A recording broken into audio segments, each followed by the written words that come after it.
T-minus 10, 9, 8, 7, 6, 5, 4, 3, 2, 1, 0. Liftoff.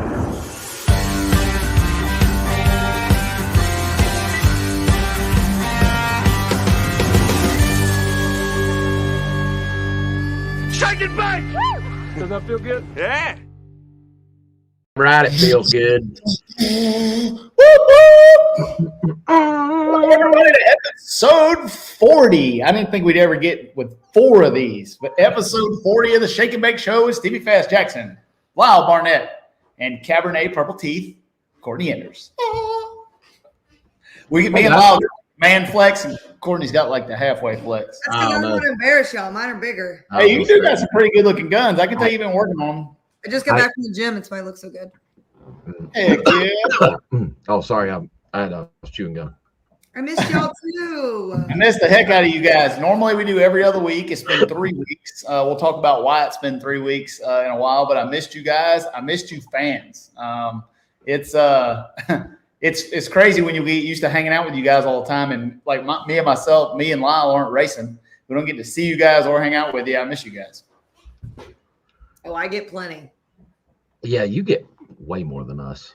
But you don't show up until Sunday. Friday.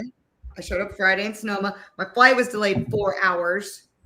Literally. So we normally start the show where I ask everybody what they've been up to. I wonder if we should wait on the segment or do it now. We've only got 568 viewers. What do you guys think? Miss it. Let's do it. That's how we start the show, right? So instead of this week asking what everybody's been up to, we're going to do a new segment. We're going to start right at the beginning of every show. And I'm going to play you guys the intro to it. And I think it's pretty fun.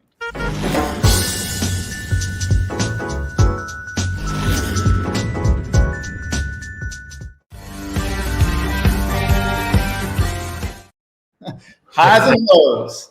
Can you That's tell? the first time we've seen that. I come up with that. I'm up there, and you guys are crashed down in the car. Yeah. I love it. Well, I mean, if you're flying your own airplane, that's exactly where I'll be. Yep. We're going to start the show every single week by talking about, since we've had the last Shake and Bake show, what all of our highs and lows have been in our personal life, racing life, whatever. So it could be good. It could be bad. It might be vulgar. Weird. It could get weird. It could get weird. It could get weird depending. My high was very easy to pick this week. My low was very difficult because there was a lot of them. Yeah. Stevie sent us a list of his lows, and it made me want to jump off a cliff. So which one do you want to go first? You want me to go first? Yeah, you go first. You want to start with the lows or highs? Let's start with highs. Let's start with the good stuff. All right. So if you guys want to know why we didn't have a show last week, is because I've been out of the country for 10 days. I went to Alaska, completely unplugged from civilization, and I mean completely unplugged. If you're a parts vendor and I owe you money, I'm sending you money this week. If you need to buy an engine and I didn't call you back, we'll call you back this week. I completely disconnected. So my highs list is going to be long because I got a bunch of pictures I want to share with you guys. But my highs list is I went glacier hunting in Alaska. I went mountain climbing. I went rock picking up. I went and did all the Alaska stuff. I went flying. I went zip lining. And it was phenomenal. I hiked to the top of a mountain, did everything but wrestle a grizzly bear. And Not that. it's a place that if you've never been, it's really phenomenal.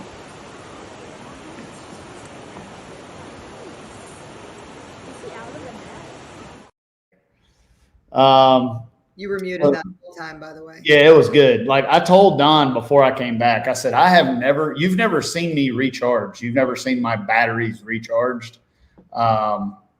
And I'm fired up and ready to go. I got up at 4 o'clock this morning and worked out. I was at work at 6 wondering why everybody else is not here. They were sleeping. Refreshed. Couple more highs for me just to sprinkle this in. We got our sign up on our shop this week. Sick. Yeah. It was up when I came back from Alaska. Sick. And I'm proud of it. Matt and the guys did a great job. I have had a lot of riffraff in my parking lot, so we got a little bit of that. But that's my highs. Gone Alaskan. I like wildlife. I saw salmon. I ate enough fish to be a grizzly bear. And that was pretty much it. Lows. American Airlines is the prison camp of airlines. If any of you shake and bakers work at American, I'm sorry, your company sucks balls. I flew on 4 flights. All of them were delayed for at least an hour. Most of them were delayed for 4 to 6 hours. Baggage problems. I mean, if you can't hit 1 out of 4, and this was not during the Microsoft deal, this was before then. None of that affected it. The last 4 times I flew on it, it was delayed days and days. It was terrible. I spent more time in the airport than I did in Alaska. So that was my lows. Did you let them know that? Yes, I did. Yes. Yeah, I let all the county people know. I let everybody. Even when I landed, I let them know. We landed and it was like 1 o'clock in the morning or 2 o'clock in the morning. We're supposed to get there like 8 p.m. So I'd been traveling for like a day and a half because my flight out of Augusta was 5 hours late. We missed the connection. They rebooked us 4 different times all the way into the next day. The only thing that saved us is that the flight coming in that I was supposed to actually get on was also delayed 4 hours. So we ended up actually making the original flight, even though it was the next day. So when I landed, I've been up for about 35, 36 hours. And then we started talking about COVID with the customs people. And I told them we don't have that in America anymore. And I let everybody know. So that's my highs and lows. Alaska and flying commercial sucks. How about flying with a pissed off Stevie Fast Jackson in a commercial airport's not fun. I just told the flight attendant, I was like, if y'all want me to take off, like I know they got a mechanical problem because the brakes don't work. This thing's got reverse thrust. If you want me to go up there and you want me to push that thing over, we can get this whole deal underway. They did not get on that thing. Care. I told did not care. Those are the times you need to pull out your phone. Don't video, just audio record. When you are giving somebody the business. I told the person I was sitting beside, I said, would it be an asshole if I pulled out my pilot's license? They said, yes, don't do that. They said, you will be that guy. With it by the air marshal. You'll just happen to be sitting by the air marshal. Yeah. Sir, let me have all your belongings, please. And like me. Mine, I almost did that as my low of the week too, but mine, just to tag onto your low, we get on the airplane. A woman in first class complains that her seatbelt's not clicking right, so they call maintenance over. Then we wait over an hour and a half for maintenance, still on the plane at the terminal. Maintenance gets there, tries to do it. Turns out seatbelt was fine. She was doing it upside down. The whole first class was like revolting against her. Everybody was talking shit. It was great. Then the system to clear it, the maintenance system froze up in the whole airport. And so they deplaned us. All of the maintenance calls just frozen, and ordered a drink, and then they boarded us back on. So 4 hours, same deal. Thanks, American. Yeah, it was. I did not Karen out though. Huh? I did not Karen out though. I just sat there and that's what I normally do. Text messaged. I fly a lot, just like you do. I'm used to it. I get delayed on Delta. I get delayed on everything, but never consistently. Like, when you book American, you're going to get delayed. Like, I feel like it's just every time I travel, like probably the past 10, 15 trips I've been on, Lyle, I text you every time because it's unbelievable the different delays that I can get. Like if there's a delay that hasn't been invented, my flight will invent it. I've had the brakes don't work. The brakes work too good and we can't get them to turn loose. We've had a temperature sensor problem. We've had a baggage door that won't shut. We've had an engine explode on takeoff. Oh, yeah. We've had planes, all different varieties and stuff. It's making me think the honker. I need a bigger airplane is what I need. You need one. You know what? I'll fly with you when I approach your airplane, it does written across the windshield. It doesn't say experimental aircraft. It's illegal. It's illegal. I have to tell you that because every flight's an experiment. I've never gotten on another plane that when you open the door, it's like there's a little midget in there that jumps out like, this plane's experimental. No, It does say on on the dash that this thing was amateur built and does not comply to any FAA regulation. All right, Courtney, let's talk about your highs. I don't do anything but race. So I am off for 2 weeks. So I may have a real life high next week, but I have racing highs. The most recent one, and you're going to have to click these buttons going through up the Aaron Stanfield. The most recent one, y'all, Aaron Stanfield's on an MF and roll, and he's getting hateful. And I love to see it. And everybody, their comments are, Erica's coattail, this, that. No, I am a Aaron Stanfield fan, have been. I worked for him for 5 years, and it feels so good to watch all of him and his team's hard work and what he really earned as a driver come to fruition. And all of the JHG people were there, and we drank more wine than you can imagine. It was as rowdy as you can be. So that was honestly the winner's circle, and just that race day in general was a severe high. And also they're serving wine at a racetrack. So did you guzzle that whole goblet of wine yourself? Well, it made me mad because they put all the guys up on the stage that won. And when Erica won it with Brittany a few years ago, the crowd was yelling like, chug, chug, chug. And those bitches chugged it. Like they wanted to throw up, but they chugged it. None of the guys on the stage chugged. Which I get it. But I get it. But when a crowd is yelling chug at you. Oh, I would do it then. Adrenaline. Yeah, I would do it. All of them were like. Did they have their pinky out? Yeah, it seemed like it. But so when he got back to the pit, Jason Johnson, he's got friends up there. They're from that area. And Jason Johnson from JHG, if y'all don't know. So he gave us a case of wine. He's like, keep that goblet full. And we just got pictures and videos of all the crew guys. If COVID was still a thing, we'd all fucking have it. Did you get snookered? Did I what? Did you get hammered? Did you get snookered on wine? It was a quick 2 hours. I came back down pretty good, but the winner's circle was a blur. We were playing New Kids on the Block, old school 90s rap is what Nikki wanted, and we were literally having a dance party. I got tagged in from fans like Nikki and I doing the New Kids. Whoa, whoa. Oh, it was embarrassing. It was embarrassing, but it was a really. Where's that? Yeah, where's that for the high? I want to see you like line dancing to New Kids on the Block. All the Shake and Bake fans right now are going chug chug. Like, show us the video. Send me the video. I'm gonna send it to you. I'll send it to you. I'm gonna pull out my madness. When Lyle starts talking, I will send it to you, and we can come back to it. But my other high of the last 3 weeks, I got to go to the racetrack and be like just a regular human. I got to be like a girlfriend and just hang out. Spencer did a match race with Todd Payton at Lancaster. And if any of y'all in the comments have ever been to Lancaster Dragway, like who said Top Fuel cars could run there? Not me. Not me. Well, it's not up to you because you don't know anything. Well, I went down and checked out the sand pit. I bet you did. You take a fucking break. I have footage of that.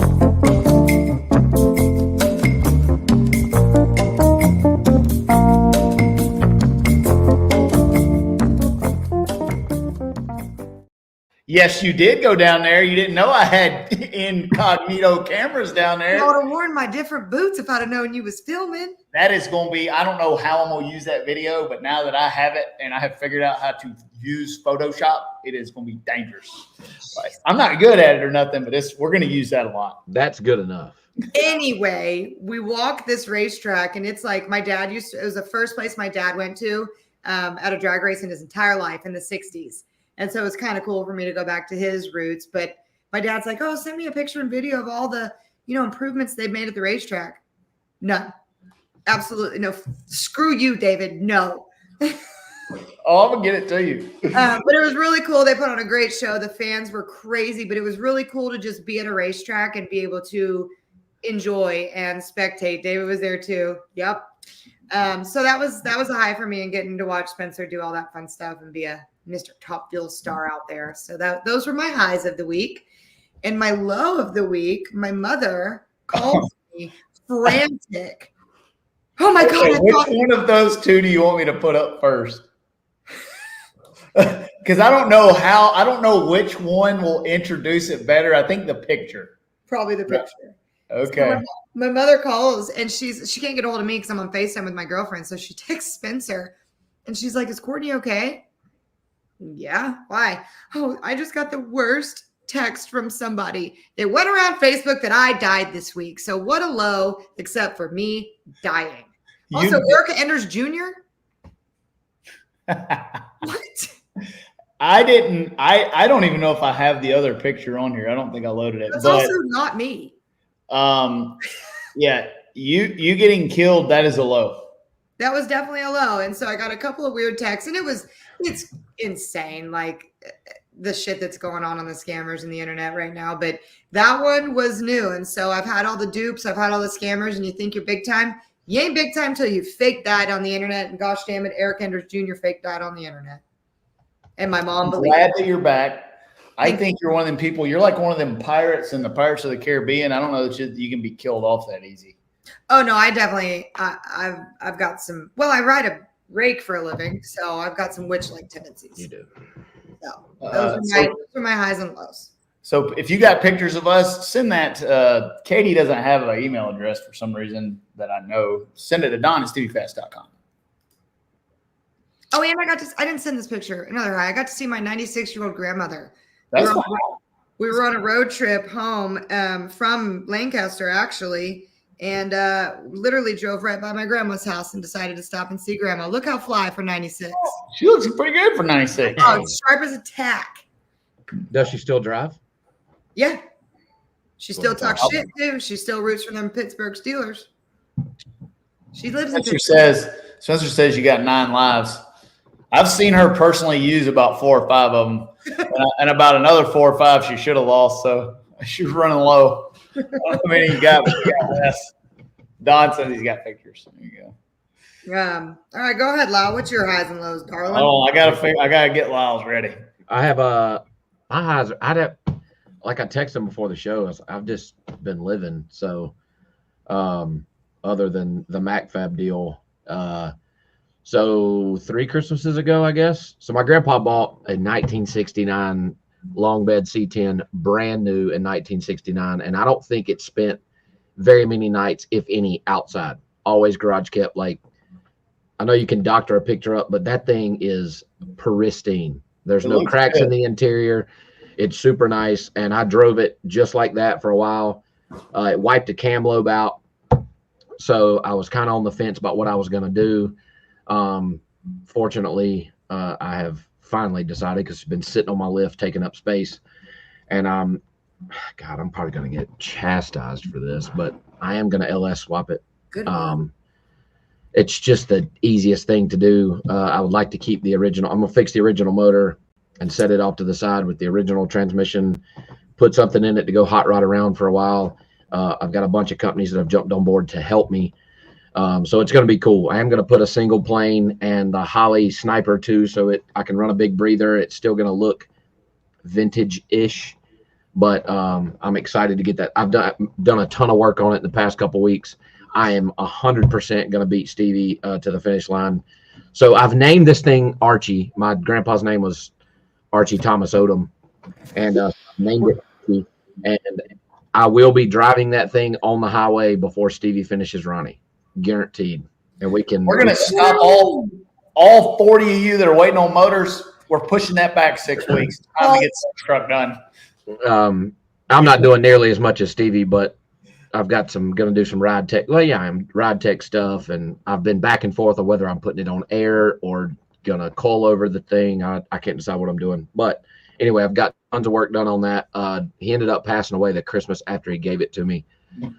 So I'm excited to get that thing back on the road. I did not have a low. I didn't until about 30 minutes before the show started. So my wife decided when we moved out to the country that we were getting chickens. So I built a coop. We have 4 hens and a rooster. And I heard the rooster in your promo video. Yeah. Nash loves his chickens, right? Like, we've named them all. And obviously you get them hoping they're all hens. You don't really know until they get a little bigger. Well, we have a rooster. His name is Rick James. And today we go to the coop to get the eggs, and Rick attacks Nash twice. Flogged him the first time. I kicked the shit out of Rick. We take Nash out, calm him down. He wants to go back in the coop. Got him again. So my low for the week is my son gets attacked by his beloved chickens.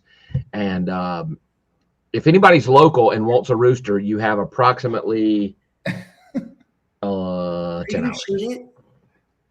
I mean, we can eat that. We have some footage. Going to give a parental advisory. This is not actually nasty.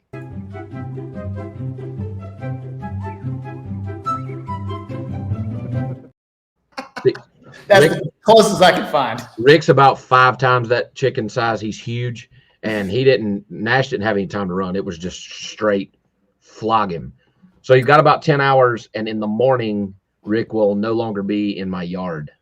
You can take that how you want, but my wife says off with Rick, and I could not agree more. Rick is done. He's done. So sayonara, Rick James. Adios, Rick James, bitch. Hey, fun fact. One time when we were really young, Erica was chased and attacked by a swan. Like a swan or like a goose? We were at like this lake thing, and like one of them, I don't know. I just remember being a big bird on the ground. I think it was a swan. Was it white? Yeah.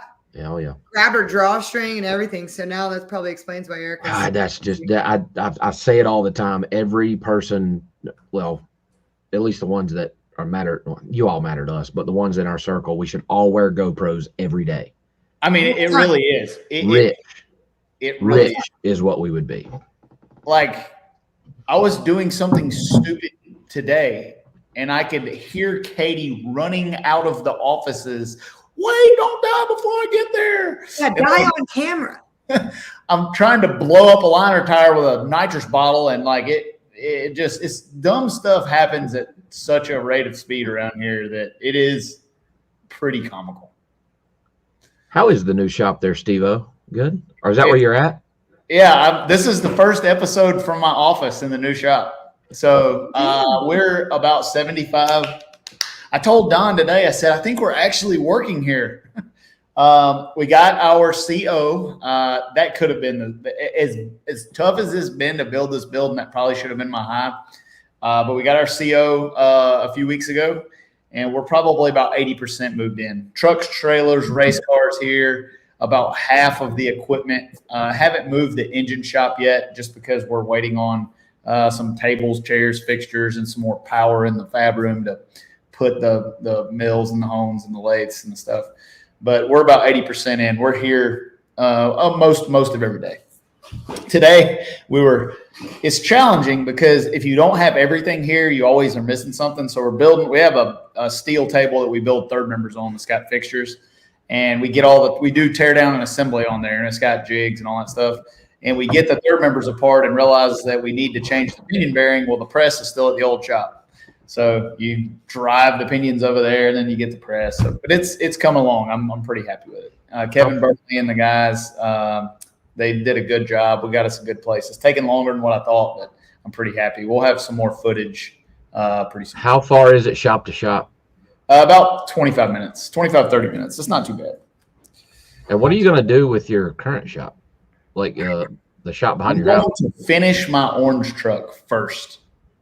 So like, we have been, if you were to come in here, so this place is 30,000 square feet. If you were to come in here and see how full it is and realize that everything in here came out of a 6,500 square foot building, you would be like, holy shit. But the first thing I'm going to do after I get everything out of there is turn it into my garage again. My motorcycle, boats, my orange truck's going in there. I'm going to park my truck in there. Oh, that's just Stevie's house now. Yeah, I'm going to work on guns and work on motors that I like to mess with and tinker with hot rods and do stuff I like to do. So I'm going to turn it back into my garage. Unless you're driving Ronnie to the national event at Charlotte, you're going to be late. Don't mess with me. I said this on the last show. I need somebody that likes money, that wants to finish his truck, to come help me. If they like money that much, we would be better suited for them to spend it on our race programs. Right. I hate money. Oh, yeah, well. Do we lose Somebody it? said And this is the other thing, like, Brad, there's so my original plan, and this is, when I leave town, I realize, like, I read a book about being a CEO, and it says that a CEO's job is to train your team to run your company better than you do.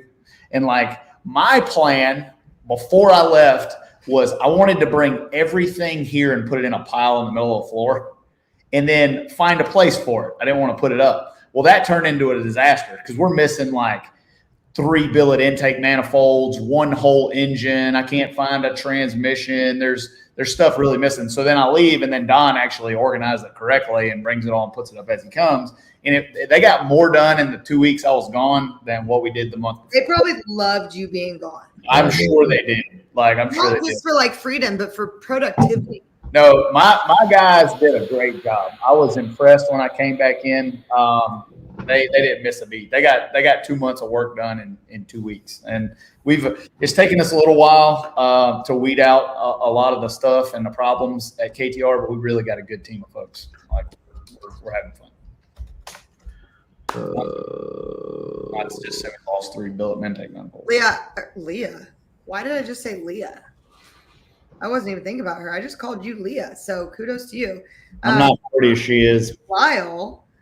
Somebody said on here, chicken fajitas now for Lyle. Would you at least would you eat Rick James or Rick Jones? Which one was it? So I want to set you things straight about the fajitas. I'm gonna keep my mouth shut. So, God, people are gonna be like, you're bullshitting. It's not the fajitas themselves, right? Like I think they taste good, right? Like I'll eat them. Like wait, you're softening it. Sometimes make them in the air fryer or something. We put that stuff on a plate, then you make your tortilla, and that's fine. It's when they walk out of the fucking kitchen and that's steaming just bullshit. That's the part that I can't do it. So would I eat Rick? No, man, I can't do that. Like knowing that, I can't do that. It'd be like having a pet cow and like he attacked your kid. I know. Yeah, so I'm gonna feed him to like the coyotes or something. Oh, that's better. Wow, who's making the lightest wheels on the market currently? Well, that's a little bit loaded. Yeah, I'd say that's pretty. So the lightest wheel you can buy is a Bogart.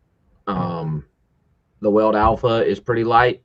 However, neither one of those suited for like really high horsepower drag radial stuff, because most of you guys have really narrow rear ends. The offset, really low backspace on that wheels, all that barrel hanging out the front causes them to warp super fast. I've fixed more problems for race programs in just getting them a true wheel. They take Alphas off with 3 inches of backspace or less because they've been chasing a problem with the car knocking the tire off, and literally it's hopping the wheel off the ground or the tire off the ground.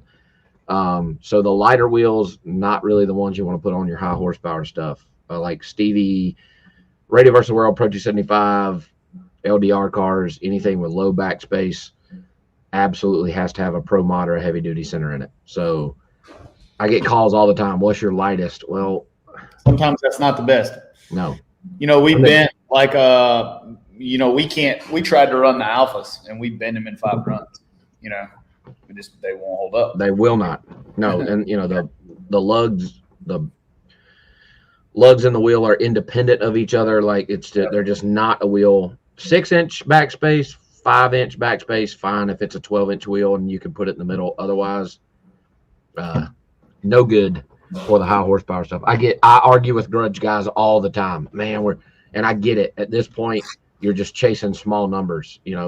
We saw that over the weekend. Justin Swanstrom put Travis Harvey in prenup. Travis had never driven the car. They saved over 100 pounds putting Travis in the car, and they go out there and win the race. Like those things, I know they matter.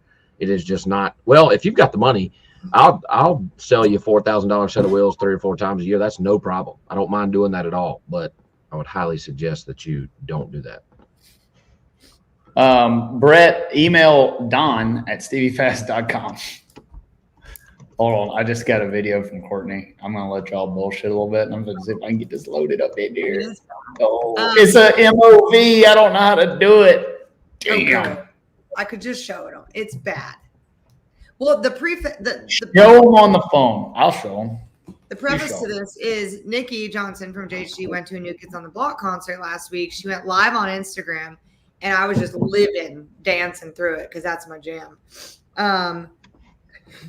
I'm kind of glad you don't know how to do that, Stevie. Don't worry. I will tomorrow. It's on my list. Sean Berry, junior dragster wheels, we do beadlock them now. It just cost more for me to beadlock existing wheels than you can buy a new set for. Most of your junior dragster wheels, because they don't have to be anything special, are just imported by the container load from China. And I can't beat that. You know, I'm not going to lose money to do it. So I've beadlocked several sets because you can't get them.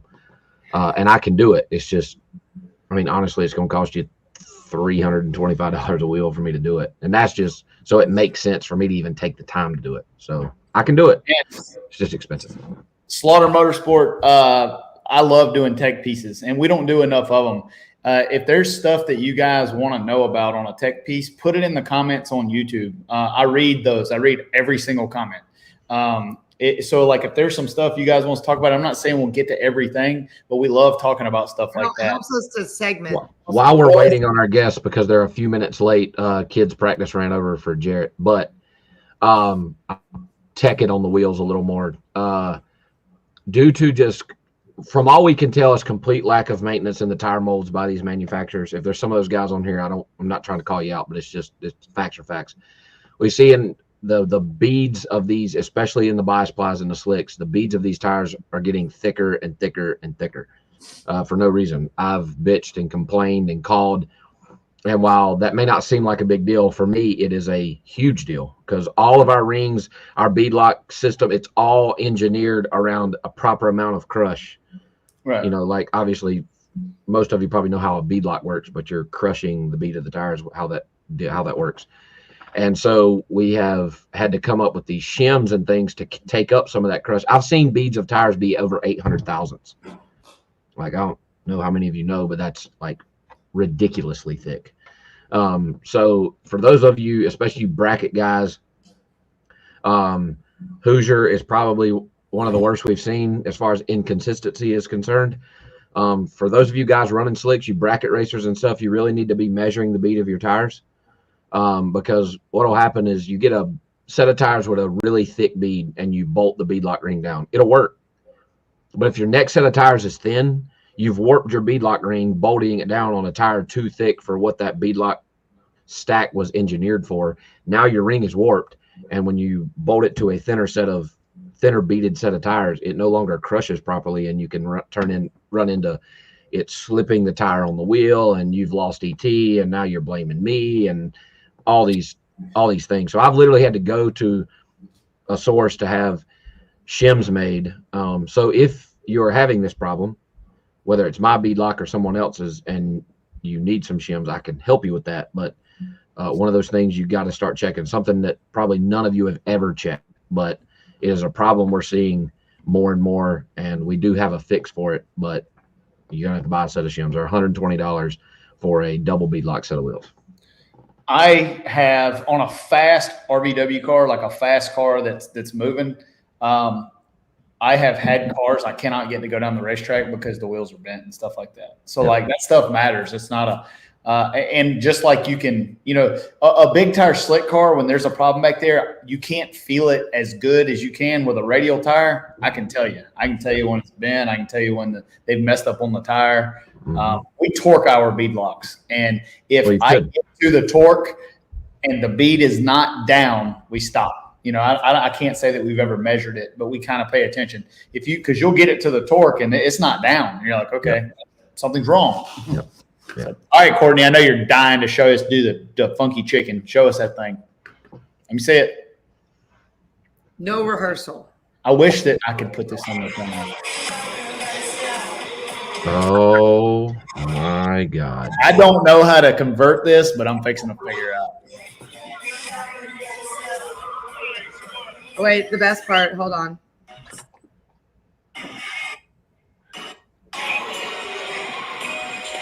Wait, no rehearsal.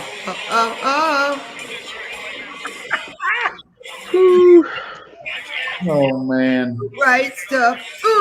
So that's the kind of day we had Sunday. Thomas asked, Brad Furman asked, at what point do you ditch the lightweight parts? I suggest anything with 3 inches of backspace or less. Because when it warps them is when that center is way offset. And like the center is, it's got all this barrel hanging out here, and it's turning the wheel, and that's when you'll get them. And when it does that, it'll have one side high, one side low, and you'll have this out of balance feel. I know personally of at least two programs that have struggled for months, one over a year, sent cars back to chassis shops, put shocks. I mean, all these things trying to get a car to go down a racetrack, never thought to check the wheels. And I maybe finally were running it on the jacks or something like that and noticed how bad it was. And we built them a set of wheels, sent them right down the racetrack. Fixed.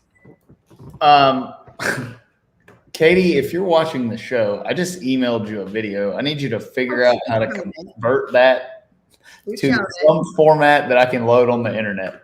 We've shown it. It's a MOV. I need it like a MPEG-G or whatever the hell that thing is. Yeah, MP6 or whatever it needs. I see you guys. Thank you for watching. Subscribe to our YouTube channel. Click on the like button. Click on the bell icon. That's what helps us continue to do this. They should. Our guests should be ready in just a minute. Okay. Yeah, we got some. Pretty excited about this deal. Let's see if I can. So, I guess it looks like one of them's typing at least. So, for those of you who are not familiar with our guest coming on tonight, a little different than what we normally cover, but these dudes are complete menaces in the backside no prep. So street side, they run at the back of the track, back towards the finish line. They run from the shutdown backwards down the racetrack. So it's more like the street, but off the street. And they win pretty much everywhere they go. Obviously, they don't win them all, but they win a lot. And Dig or Die at Rockingham, which, by the way, if you haven't been to Rockingham, the new owners there, Al Generali, and the guys that there's a group of them there that Dan and that own that place, they have done a lot of work there. Stevie ran a Radio versus the World car there earlier this year. They were all running in the bottom 50s. So obviously a racetrack and a surface that can handle that kind of power, but they still allow the Dig or Die crew to do their deal from the back end. And it's arguably the largest backside no prep race that goes on in the country. Just happens to be in my backyard. These dudes are from North Carolina, Jarrett and Charles, that are coming on. And it's pretty impressive how fast those cars run. Like, they're running well over 140 mile an hour from back there now, deep into the fives and in the 8th mile, and slow compared to what we run from the front side. But when you're talking about a car that can go pretty close to that in the road, like in the highway, it's pretty impressive what these guys have done. So I'm excited to bring them on. They are two of the best to do it, man. They had, well, I don't want to give too much because we're going to talk about it when I think it's crazy. Like, so when Lyle, we've been chatting, we were off for 3 weeks. I think the 3 weeks off helped us. We've talked about some segments. We've been like chatting with each other of how to try and, bring a little bit more excitement to this show and a little more consistency. And Lyle, I can just see him typing like, oh, they're going to say no. And I do that. We're like, yes, we want to bring in things that even like we don't know about. Stevie and I this whole time are like, Lyle, help us to learn before they come on this show, so we're not just sitting here. But I think it's cool to do that because I'm going to ask questions like a dumbass who's never watched this because I haven't. And I think it's insane to run backwards. Are they in the green room? We've got Jarrett back there. We don't have Charles yet. Jesus Christ. Oh, yeah. Are y'all even having a cocktail? Because I wasn't going to. I'm having some bourbon and Mountain Dew, yes. Okay. Out of a solo cup. And then Yes, I have things get in case things Tito's in my cup. Tito's in the cup. All right. Lyle, you missed this while we're waiting for Charles. You missed that tech question. Somebody asked you 15 by 10 with 3 inches. Is that okay for 700 horsepower on a 275? Yes. Yeah, you'll be fine. We're talking about stuff that runs deep, low 1 second or into the, 0.9, whatever you want to call it, 60-foot range. Something that's really getting after it early is when you need to look for a better wheel. Thank you, Sully. I don't know what Charles is doing. All right, we got him. All right. Better late than never. We want to welcome a couple of guests. I don't know if we've ever had this many guests at one time. What up, boys? What's going on? Charles late like always. I was Late actually leaving. been here. I just didn't hit the right button. Late leaving, heavy on the top end. No, guys, I'm excited to have y'all on. Not something we normally do on this show, but what you guys have done here recently, I told Stevie and Courtney, I'm like, they 100% deserve to come on and talk about it. But before we get into recent success, I want to backtrack a little bit. When I first started racing, you know, I don't know that I raced with Charles any at all. Jarrett, maybe you some early on, but let's backtrack and we'll go with Jarrett first. Over the past 5 years, for sure, you guys have been a name in a lot of the mouths of the people that follow small tire, no prep and whatnot. But let's backtrack to when it all started. Where did the passion, is it a family deal? Kind of how did you get into doing what you're doing today? Where did it start? Well, for me, me and my brother, we raced go-karts when we were young. And then when we got out of that, there was a time where my dad was always helping somebody, doing some kind of racing, circle track, drag racing. I mean, he was doing something every weekend. So we just kind of tagged along. And then we decided to get into drag racing. And that started with my brother and my dad kind of going in together. And they ran some like index stuff with a 67 Falcon. It was a 632 nitrous deal. That was back when like 632 was like the big block. It was before it got crazy. And then from there, like I had street cars and stuff, and just stuff I would take to the track on Thursday nights and play around with. And that was off and on up until really, I guess Charles brought patches to us to get some stuff done to it. And we just kind of dived into the no prep stuff from there. Because the Bradshaw built name was something you and your brother did together. Yeah, it was Craig's deal. We just did it, here out of the shop. But Craig did a lot of the fab work and all that stuff. I never really picked up on the fab stuff. I always dumbly just assumed he would be around to do the stuff. And then, right. As he passed away a couple years ago. So, from there, it's like we keep the name around, but there's really not much to it other than just the name anymore. Right. Charles, please tell me that your drag racing passion did not come from the Tesla. If so, we're kicking you right out of it. It came from when you drove out of his life in the Tesla on that show. Yeah. No, he got me. He came around me on the top side. Yeah, but, that's what I mean.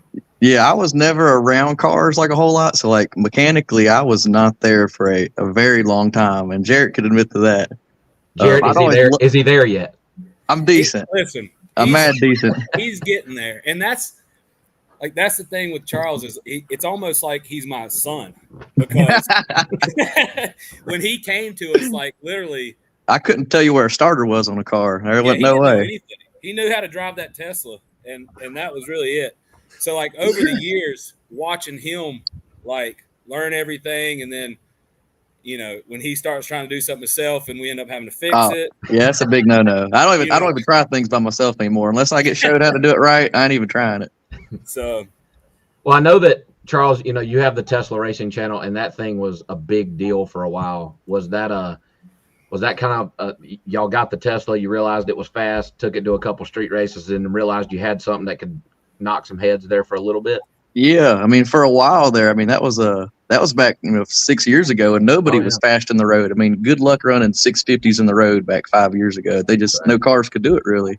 Yeah. And then the YouTube was paying for me to really build a race car because I knew I was going to start getting beat. I had to really pick and choose where I went and raced at. Yeah. So about the time the Tesla was falling off, like I had that car half-assed getting built, and then I brought it over to Jarrett and Craig to really try to refine it and fix a lot of things that were kind of half-assed on it. And we just kind of started street racing from there. How long was the Tesla a thing before you guys started getting banned, no all-wheel drive or no electric cars? Yeah, after about the first couple backsides, it didn't take long because, the backsides were like rough back then. There were no good backsides around here. It didn't take long for me to win one or two of those, and they started banning that thing. And, I understood it. It's just part of the hustle back then. It's the only shot I had at beating them. Well, it worked. Yeah. So for the past several years, I don't know, I've probably been doing it 3, 4, I don't know, maybe 5 years now. I was telling them before the show, if it was a front side race, I had a pretty good shot. If we went to a backside race, which I learned very quick that if I went to a backside race and y'all were in the parking lot, I was better off putting my shit in the trailer, along with everybody else.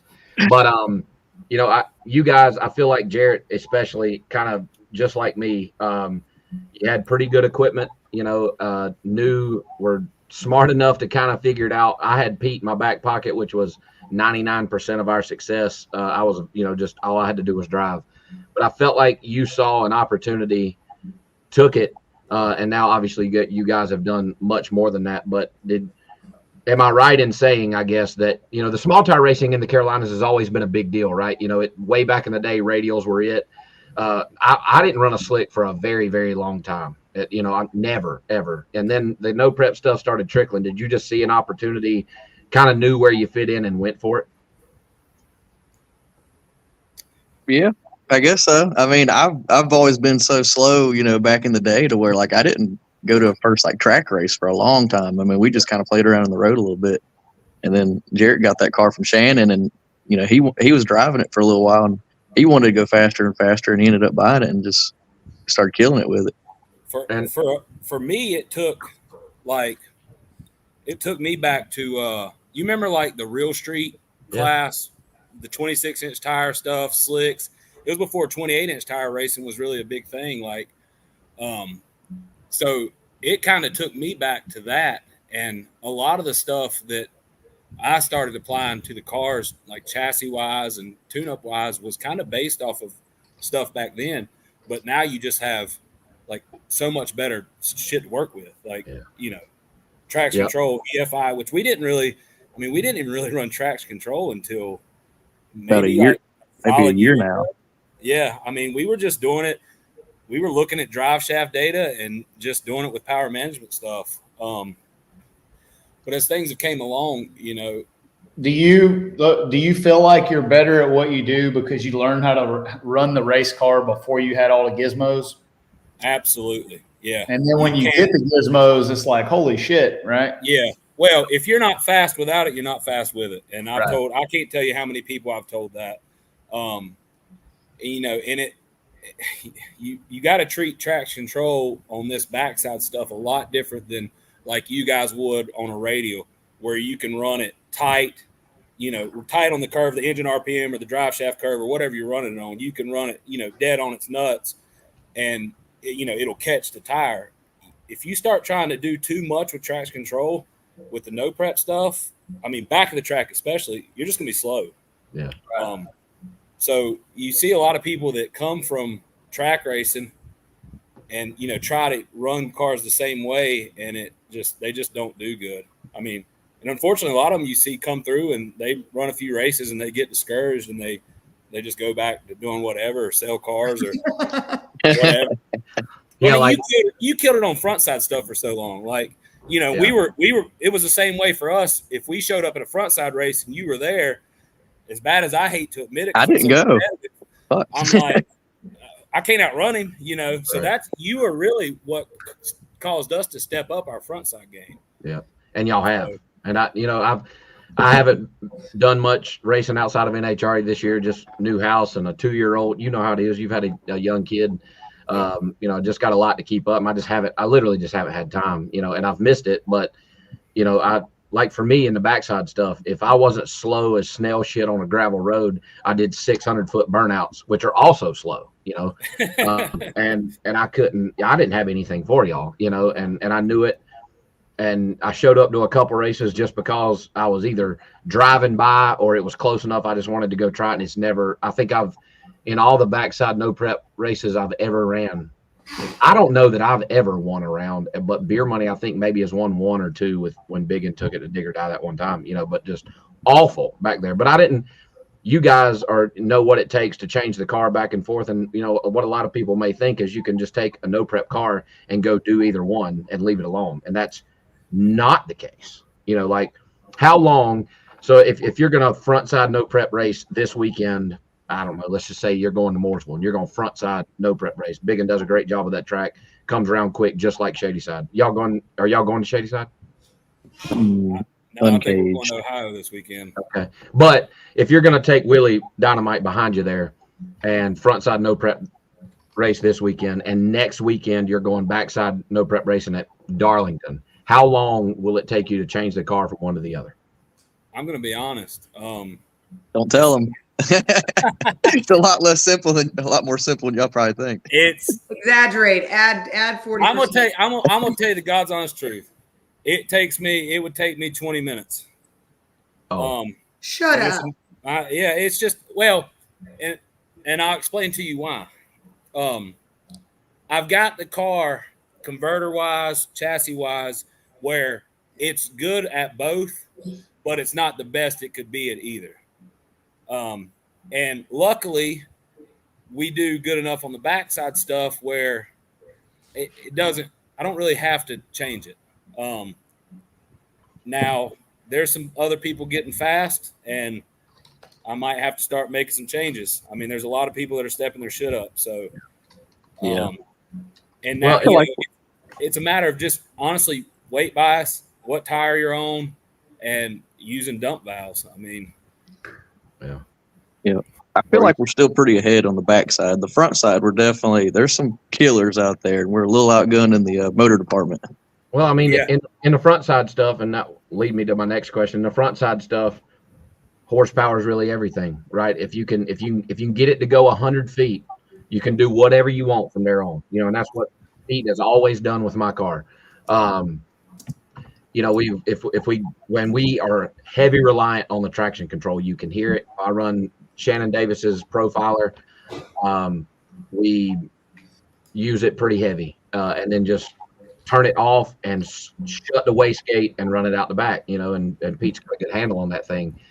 But are we to a point in the backside stuff where horsepower is, I know it matters, but can you come with less, and as long as you can use it, still get it down through there? Or is money going to come in there with really big horsepower and figure it out and cause you guys to make a choice, make a decision, upgrade one, combine a couple cars? Like what's next? It depends on who shows up at the races, but it's definitely going that direction. Casey Mack showed us he could manage that thing, and I was impressed. That was pretty badass. Yeah. Well, and that's the thing. It's like, I can't remember who it was the other day asked me what it takes to backside race. And I was like, you know, I don't like to give away a lot of secrets or anything. No. I y'all actually don't. had to make sure I was blocking the bar angles on this car where I was sitting before I got out here. But honestly, the best way to describe it is you got to be able to front half like a freaking 6.0 car and back half like a 390 car. I mean, you know, like, for example, like Isaac Preston, and they posted some of their back splits and stuff, and I mean they're unreal. I mean, those cars are moving out the back. I got a front row seat to their silver car at Shady Side at that King of the South race. Yep. I mean, I was there with him for 200 feet, and it was like I just shut my shit off, you know. Yeah. So now I will say, I mean, backside is still like Patches is a truly, people don't believe it, it's still like a stock sleeved 5.3 base, 220 trick flow heads. It's still a very simple deal, and all it does is it gets to 330 a lot faster than my black car. So I mean, as long as you still have some horsepower, I mean, it's still competitive, but it has to 330 good to keep up with others out the back. That's the only thing that car's good at. Watching some videos, especially from the most recent Dig or Die, you guys from the flashlight, it is unbelievable to watch those things leave. You know, like I have screen recorded videos of y'all's cars and slowed it down and try to watch, and I'm just like, man, I love trying to steal all their shit, Lyle. I am. I mean, it's only equipment. I want to know, like, who said let's go backwards? How did this even freaking start? Like, ever since he's been talking about y'all, and this kind of got a little big on YouTube, is the only time I'd ever even seen it. I live in such just a tunnel vision, but like, seriously, I'm not trying to be funny, but who said let's go backwards? I think Dig or Die had to start that at like 710, like 6 years ago. It's brilliant, but it's crazy. I mean, the idea was to kind of get street racing off the streets and make it like a comparable type like legit deal. Street racing. Yeah, we ain't got to worry about the cops, and it can be a little bit more of a controlled environment. But I mean, as far as I know, I think the dig or die guys back at like 710 Thunder Valley, yeah. So, what are y'all fans like? Like every niche of drag racing has a completely, utterly different fan base, from like World Cup to NHRA to no prep to duck stuff. Like, what are y'all's fans like? I don't even have a name. I'm just Patches. Nobody even knows my name anymore. Did they just yell Willie? Did they just yell Willie when you walk by, Jared? Willie. Yeah. Honestly, a lot of people don't really like me, so they talk to Patches, but he's just Patches to everybody. And then some people call me Willie, but most people honestly avoid me, but which is fine. He's sweet. Don't let him fool you. He's sweet. No, he's not. I'm just like, if I'm at the race, man, I don't go out of my way to talk to people. Like, honestly, like I've got better, but in general, I'm just not like I'm not going to go out of my way to talk to you. Like, if you need him, just talk to him while he's on the laptop. If you we run into each other, we pass each other at the track. I'll talk, but I'm not going to come to your pit right. So at least from what I've seen, it looks like this is probably one of y'all's best years as far as race wins, and it's starting off good. Yeah, it's off to being one of the best. I mean, last year was pretty solid. Yeah. How many races y'all won this year? Do you know? And we've won a good bit of them together is the bad part too. I mean, there's been like 3 or 4 splits already. You know what I mean? It's kind of ridiculous. Hey, that's good. That's winning. Yeah. I wanted to talk about dig or die. Y'all took 3 cars. Willie Dynamite behind Jarrett, Charles, your 2 cars, Patches and Houdini.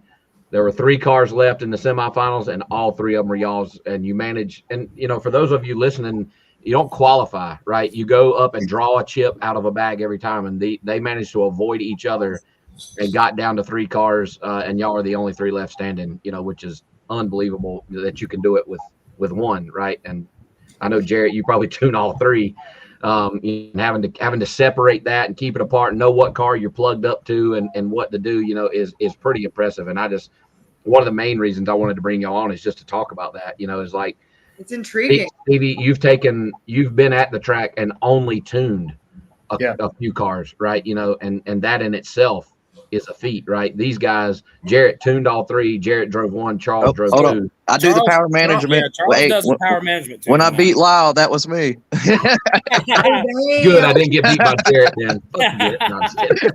Charles, over the last probably year 3, or so, 3 years or so, maybe. Yeah, I think the last year he's basically self-dependent, I would say. That's awesome. Now we still compare data and talk and kind of bounce ideas off of each other, but power management and everything is 100% him now. And so when you see him screw up, it's him. When that's me too. I got to tell Billy, when it runs good, it's my fault, and when it runs bad, it's his fault. Exactly. Same thing. 100%. I should have said nothing now. I done fucked up. Yeah. But just what you guys have been able to do, with it's dedicated. I know that Patches is really kind of a dedicated backside car. You're kind of both with Houdini, Jarrett both with that one, and the fact y'all can go back and forth, or run respectably at both and win a lot at the backside. Your front side game's coming around. Both of you work full-time jobs, right? Y'all don't work at a race shop and do this all day, but y'all race more than about anybody I know that runs a head-up car. And I don't see it. I know y'all don't talk about it a lot. You don't look like you hurt a lot of parts. I'm pretty fortunate except for just hurting the motor. Other than that, Patches has been, gravy for the last few years. And Jarrett's car looks pretty good. Houdini looks pretty good. Patches reminds me a lot of Beer Money. Not the prettiest thing to look at, but damn that thing. A name like good. Patches. Like, what do you think? Yeah, it fits. Even the owner looks like it. But we've still got roughly 1,000. If anybody on here is looking to kind of help out in the small tire no prep game, as far as jumping on board as a sponsor or whatever, like right here, these 2 right here, no better crew to team up with. They're going to go to Ohio this weekend, and if there's odds or bets to be placed out there, I'm riding with Team Denver all weekend long, because it's just impressive what you guys do, man. And I'm happy you guys got to come on and talk about it a little bit. good luck, in what's to come. And I won't be at Shadyside this weekend either, unfortunately. But I didn't retire you, did I? I ain't seen you since. Nah, man. Well, maybe. Probably. I think it's just cool because when people think about drag racing, like you see all these posts and everybody's a keyboard warrior, right? Like if a track's closing, the sport's dying, this and that. But right here on the show it's just proof of what goes to show that even those of us who live, work, breathe, die, bleed, shit drag racing, like there's a part of it that I know nothing about. And that's what's cool about our sport. Yeah, and the style of racing that these two do, as with all these small time racetracks having a tough time keeping the doors open, it's this style of racing, very little overhead, open the gates, send them to the top end of the racetrack, put out a couple trash cans and let them go at it. Well, there's no sand trap for me to rake if you're going backwards, so I don't really know what to do. Run to the tower. You can rake the water box. Just get there and rake the water box. Take like the mulch at the bottom of the tower and just start landscaping. But anybody you guys want to thank, parts of your program that make it happen? Go ahead. You know them all. Me? I'll fuck up. Yeah. Race Tech Engines, Advanced Racing Transmissions. I mean, those two, Brian with Advanced Racing Transmissions got on board. He reached out, probably a year and a half ago or so, and was like, man, I'll take care of y'all's transmissions, anything you need. He's been great. He's taught me a lot about transmissions, just asking him dumb questions, honestly, and stuff like that. But, if I went testing tonight and hurt this transmission, which I've got a backup thanks to him also, but if I hurt this transmission, I could drop it off at his house tonight and he would have it ready tomorrow if it was any way possible. That's awesome. And for us, companies that jump on board and give us that support is almost worth more than anything they could give us. Because we make money racing. So it's not, we don't need people's money. We don't really. Hey, but we'll take it. Yeah, we'll take it. But just the support. Them afterworks. Yeah. They help us out turning stuff around quick, shocks and stuff when anything. Circle D has been great, which Patches still has a Cameron's converter in it. Yeah, I'm too scared to switch. I don't blame you. So much data with it. So much data. So Lexington Tire and Automotive. Yeah, Lexington Tire and a lot Automotive. of tires. Yeah, we go through piles of tires. So if you need some, hit us up, please. Yeah. Anybody needs used tires, we usually take them off at like 8 to 10 passes.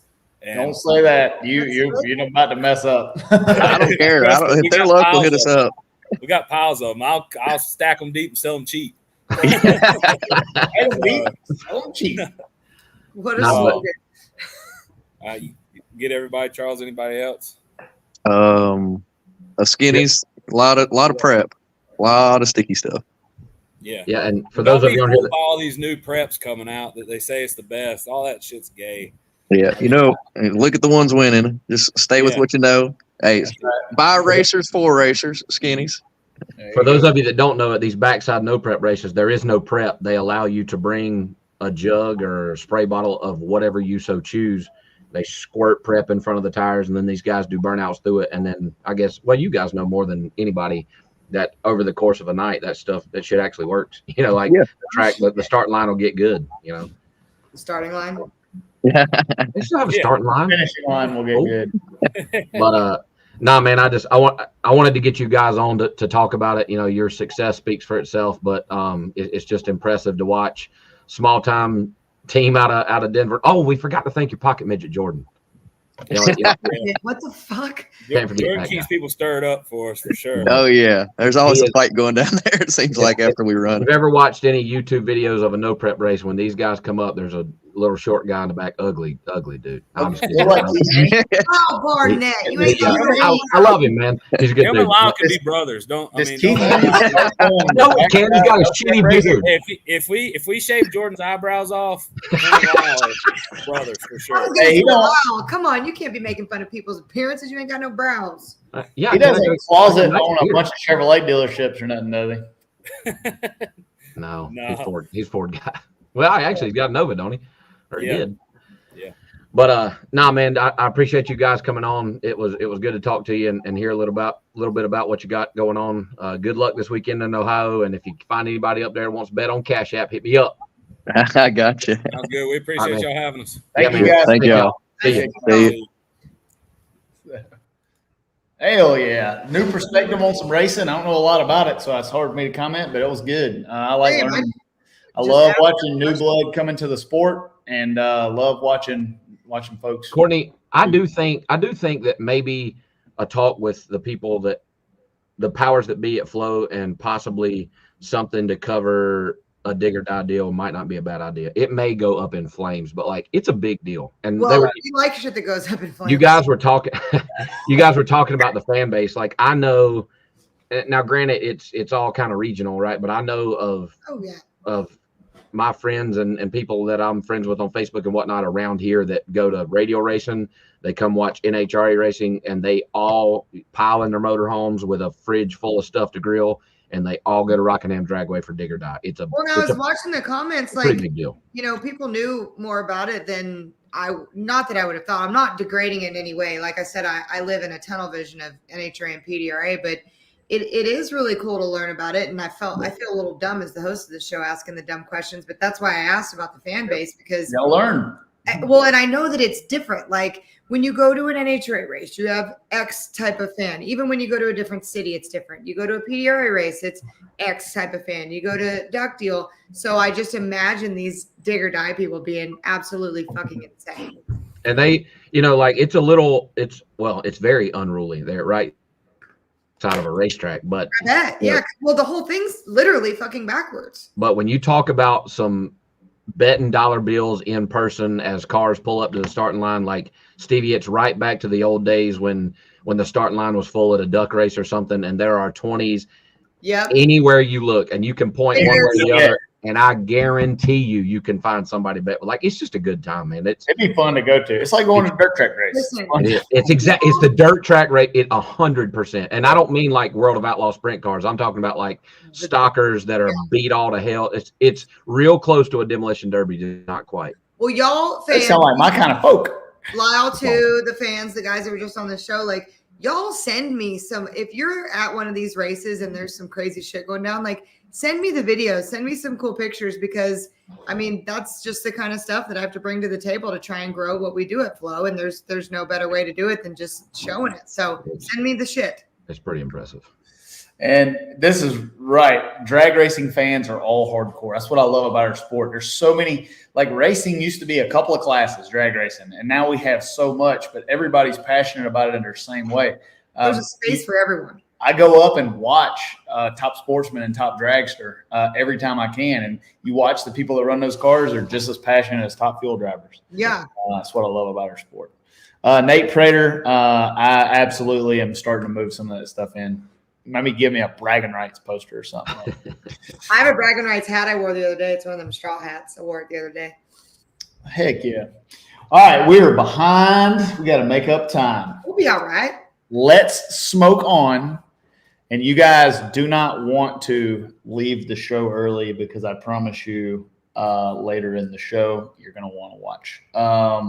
Let's get to Sonoma. Let's talk about Sonoma, and then the topic that everybody wants to talk about, we'll get towards the end. I've been seeing it. Sonoma looked like an absolutely awesome event. It was insane. I mean, I've never been. Lyle, have you been? Never. Y'all. I haven't. It's far away. I know, but it is.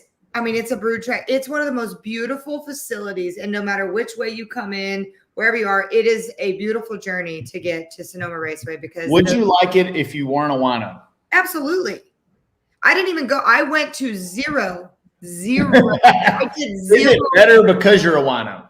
Maybe because I appreciate what goes on there. But like when you're driving in, I don't care if you like wine or not, and all you can see is just vineyards. Like it looks like something here where you look and it's nothing but cornfields. It is nothing but vineyards, and vineyards are the most well manicured pieces of the earth, I feel like, that can be. And that's what made me like wine to start, then the way it made me feel. But the way that it's grown is what I enjoy about it. And it's just the weather has to be perfect, the dirt has to be perfect, the maintenance has to be perfect, and it's just a beautiful facility. But they have like grudge whining.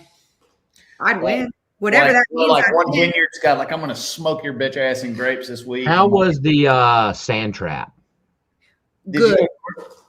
It's a Bruton track. Top Was tier. it pristine? Top tier.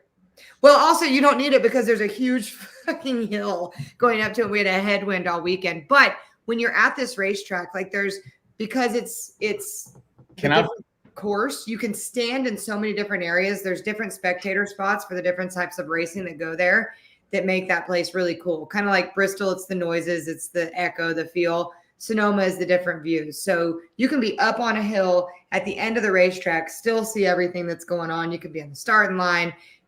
3 sets of grandstands. The camping is cool across the streets. Not to bring politics into it, but we were in California and I saw about 950 Trump flags. Really good. But it was just a cool deal. The fans are different there. The sportsman racers classes are always stacked there. The super classes are always really intense. And it was a perfect weekend for drag racing. Cold at night, decent during the day. Do they still draw some part-time nitro teams from out there?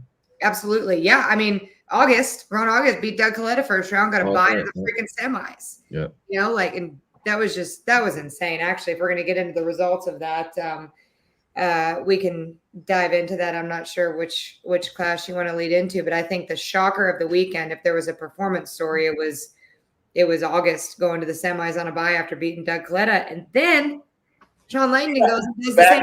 Back up. Who else's heart stopped when that thing wouldn't crank after he won? Everyone. I am screaming. Okay, so Shake and Bake fans, if you don't know what happened, Ron August takes out the number 1 qualifier in an upset, and he won a Top Fuel. I guess we'll just start with Top Fuel because crazy.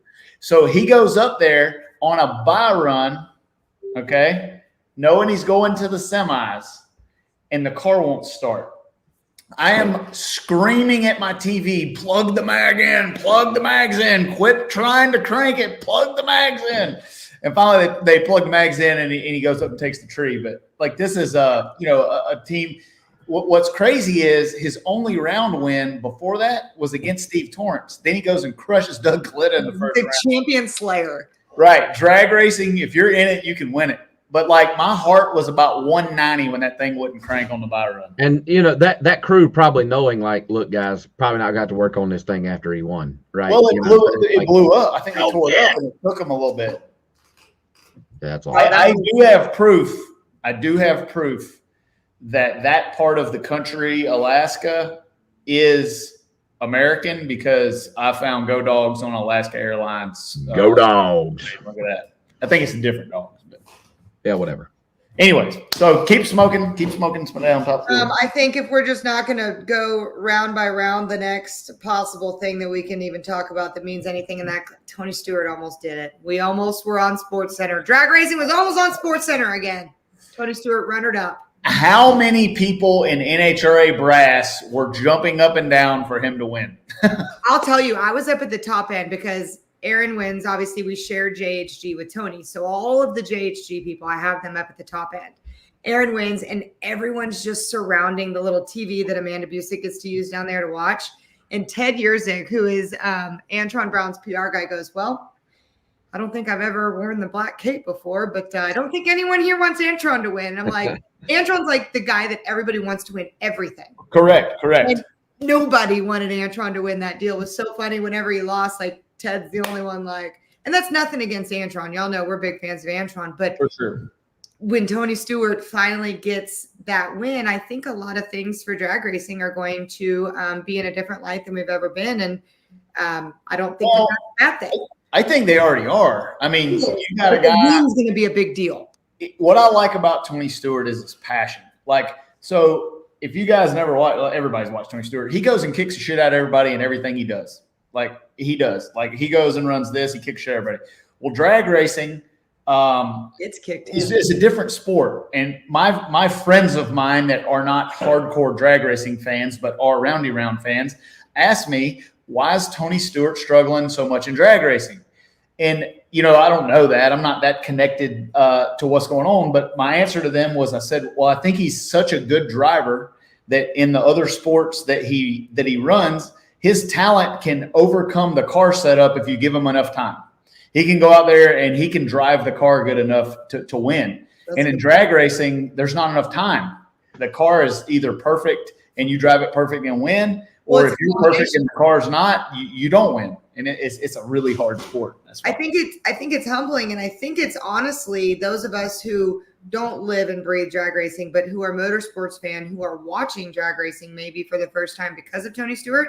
I think it brings to light the complications and different variables that go into winning, other than just throwing a shoe in there. Like, it shows you how hard it is. You've got no budget. You've got badass team in a car that was competing for a championship last year. And it's not that they're struggling, but you watch them, they tell you the same thing. They want better results than what they got. And they're going to win. Like, they got, like, Neil and those guys, they got that thing strolling now. And it's funny, like, just a little, I may get shit for saying this, but it's funny. Lee and I were just joking around on the starting line before the semis. And she's like, man, Tony's kind of been in a bad mood all week. And I kept saying, like, what's going on? They went golfing with the Freemans. You drink wine, you do this, you have a nice week in between. And she's like, why are you being away? And all you could think about was just like, we're not performing the way that we should. And so going into the semis, she said, I do believe that we're all going to see a nicer Tony, and we're going to need an apology. But just, I tell that story to show you how seriously that he takes this, and how moving the needle for drag racing may be what we're looking at. But like, Tony Stewart is trying to prove himself in this deal. And I think it's a really cool thing. I don't like that they're struggling, but I think it's kind of cool. And again, not struggling, but taking a second to get that first win. So I text Tony, Leah, and Neil and Matt Hagan most every race Sunday morning, before eliminations. And I say, have fun, do your best, but most importantly, don't suck. Yeah. I text them every week, Yeah. And so now it's kind of a joke, right? We sucked today, and I text him after. I said, well, today did not suck. I know you didn't get the win, but that was a good weekend. But like, that dude, I mean, like, a top fuel dragster is like nothing else, right? A nitro burning anything is like nothing else. Like, you can't go practice it. You can't prepare yourself for it. He ran 2 years of alcohol dragster, did very well, won a bunch of races over there, has won an alcohol or a fuel dragster this year, and still, like, he comes there and it's like, that dude is unbelievably good at driving. He is America's wheelman. Like, that dude can literally drive anything. And there's a lot to say about peaking at the right time. I think 2 races ago, they would not be in the talk for what's about to happen in the stretch. And I think peaking at the right time and not peaking too early can pay dividends in the backstretch. I agree. We then you mess around, you get that first one in Brainerd or Indy, and you're ready to go. I wouldn't. You know how it is. Shout that team out of the championship. Dominoes fall together, and when you start peaking at like Charlotte 1, it's like slow your roll. You got Spencer's right. He's good at driving everything except a golf cart, obviously. Oh yeah. You didn't see that picture. How about, so we had a lot of awesome side-by-side racing. Shout out to Antron Brown for winning Top Fuel. Yes. We had my man Clay Milliken going 338, gripping it and ripping it. Tasca hauling ass, trying to get that 340. Gage Herrera goes winless for the second race in a row. Right. Matt Smith, dominant again. I made a note earlier to talk about this when we talked about it. Somebody commented hours ago, do you think that the Vance and Hines guys sandbagged because it was the Denso race? Let me tell you something about these teams. They want to win the Denso race more than they want to let anything else happen. Like, there is no love lost between what's going on in Pro Stock Motorcycle. And if you think that the Vance and Hines boys let up because it's Matt Smith's sponsors race, no, ma'am. They amped up. It just happened to kind of work the way that it worked. But yeah, Bob Tasca winning funny car over Ron Capps. I know that kind of the fan favorite there because Ron Capps' mom was in the stands and they were doing all the things. And they just blew up and they had the car from 2022. Again, with the momentum, Ron Capps was in a bit of a slump. Coming back. Not now. It's funny how no matter how, and you see this over and over again, if you watch the interview with Tony Stewart, they struggled with all the new stuff and finally said, we're going to put this shit back like it was last year, and it runs like it. Cap's been struggling a little bit, running good, but they come back with a car that's not updated, and bam, it runs just like it used to. Sometimes you got to step back in drag racing to go forward. If it ain't broke, don't fix it. Great side-by-side racing in all the classes. Pro stock. Obviously, we already talked about Aaron winning. That was awesome. 3 out of 4 races in a row. Really stellar for such a tight class. But how about Corey Reed? Corey Reed. And like Corey's my boy. J&A Services, Jim and Annie Whiteley owned. That whole crew is full of his bike guys. Yeah. It's Big Dave. It's Joey Gladstone. Cody Anderson's helping. But like that, I told them it's so cool to watch like the 2-wheel guys squat up in the 4-wheel category. And let me tell you, the KB Elite situation, we have all the stuff going on. Everybody's a Corey Reed fan. Don't care who you are. Yeah, but coming back from that, getting in that car, driving that thing, watching Joey Gladstone on the starting line. Oh, he is so into it. And like, if you guys don't know Joey Gladstone, he's the real deal. Like, he is the real guy. Like, his emotion, when he was kicking the shit out of everybody in motorcycle last year, I went and talked to that guy. He is humble, and he's the real deal. His first win in Sonoma, actually. That's why it would have been so cool and poetic, because Joey really started taking a hit a couple years ago in Sonoma. But yeah, Joey, that interview he gave, that's the most genuine dude on the planet of Earth. And if that kid can't just get a blank check to go do things, oh, hey, E, then we're all messed up. But I think it's a really cool vibe what they have going on over there. Yeah, and I want to touch on Tasca's deal. When he went 338, there was if you guys were watching, there was about a 10-knot headwind. And not to headwind, that car probably went 341, 342 on that run. They're going to get it. They just got to have the right run and the right shape. I got to be the one to say they're going to get it at an NHRA race because we did it in the pro race. That's what I meant. They're going to get it in an NHRA race. I know. I just have to say and then we move on. Like we said, motorcycle. The call out was cool. Gage calling out Matt. And then Chase Van Zandt is hauling ass. Coming in hard. Riding the shit out of it. Man, drag racing is hot. Pro level drag racing is hot right now. And Gianna, you cannot talk about pro stock motorcycle without talking about Gianna, because that is the fastest human being. Where they're going 204 now.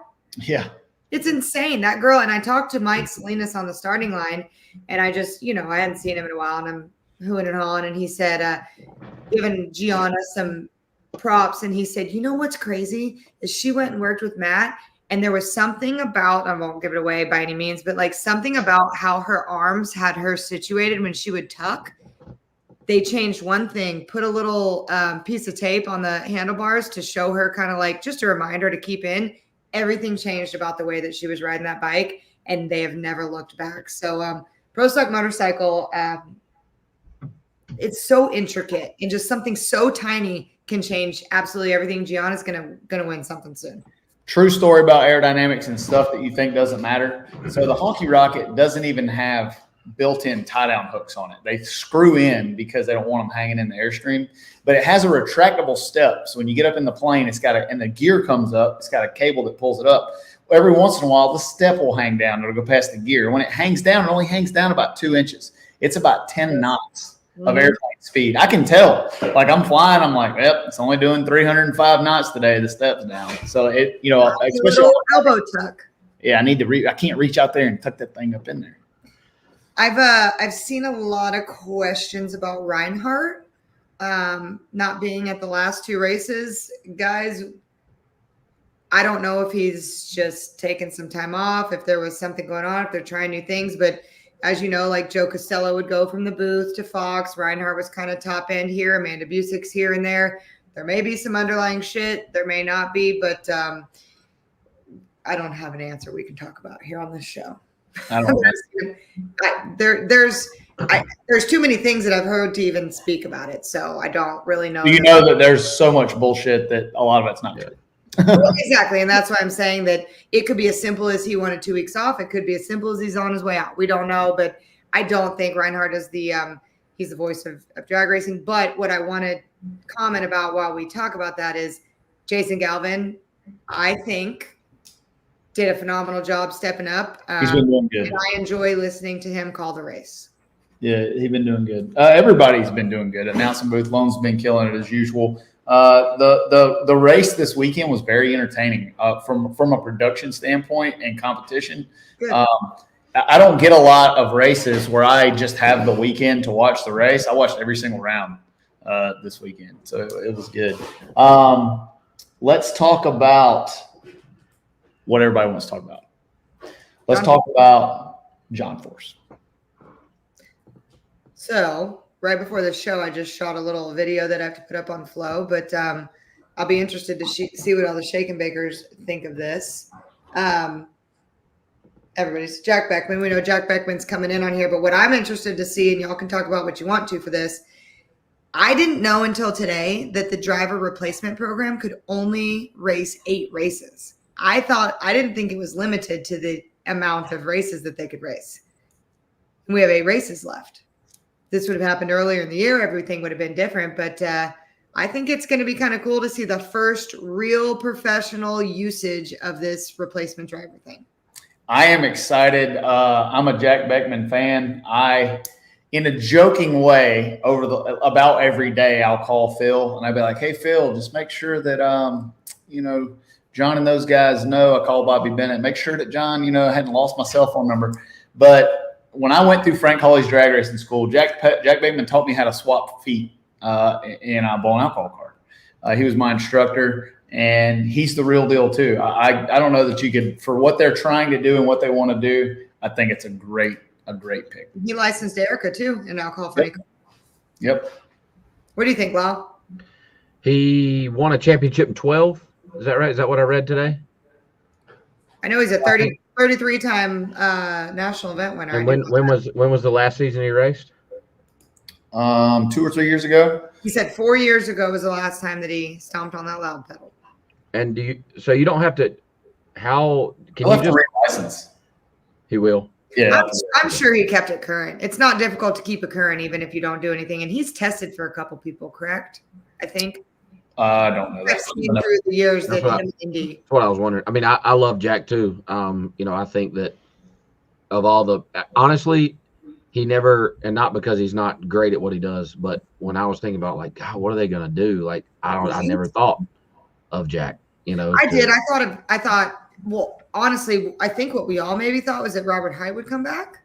I know that, and here's what I want y'all Shake and Baker's opinion on. Like, the way that the press release read and the way that the rule states and the way that this will go, if Jack Beckman and Danny Hood and the boys take this deal and they go win a championship, that is John Force's 17th championship.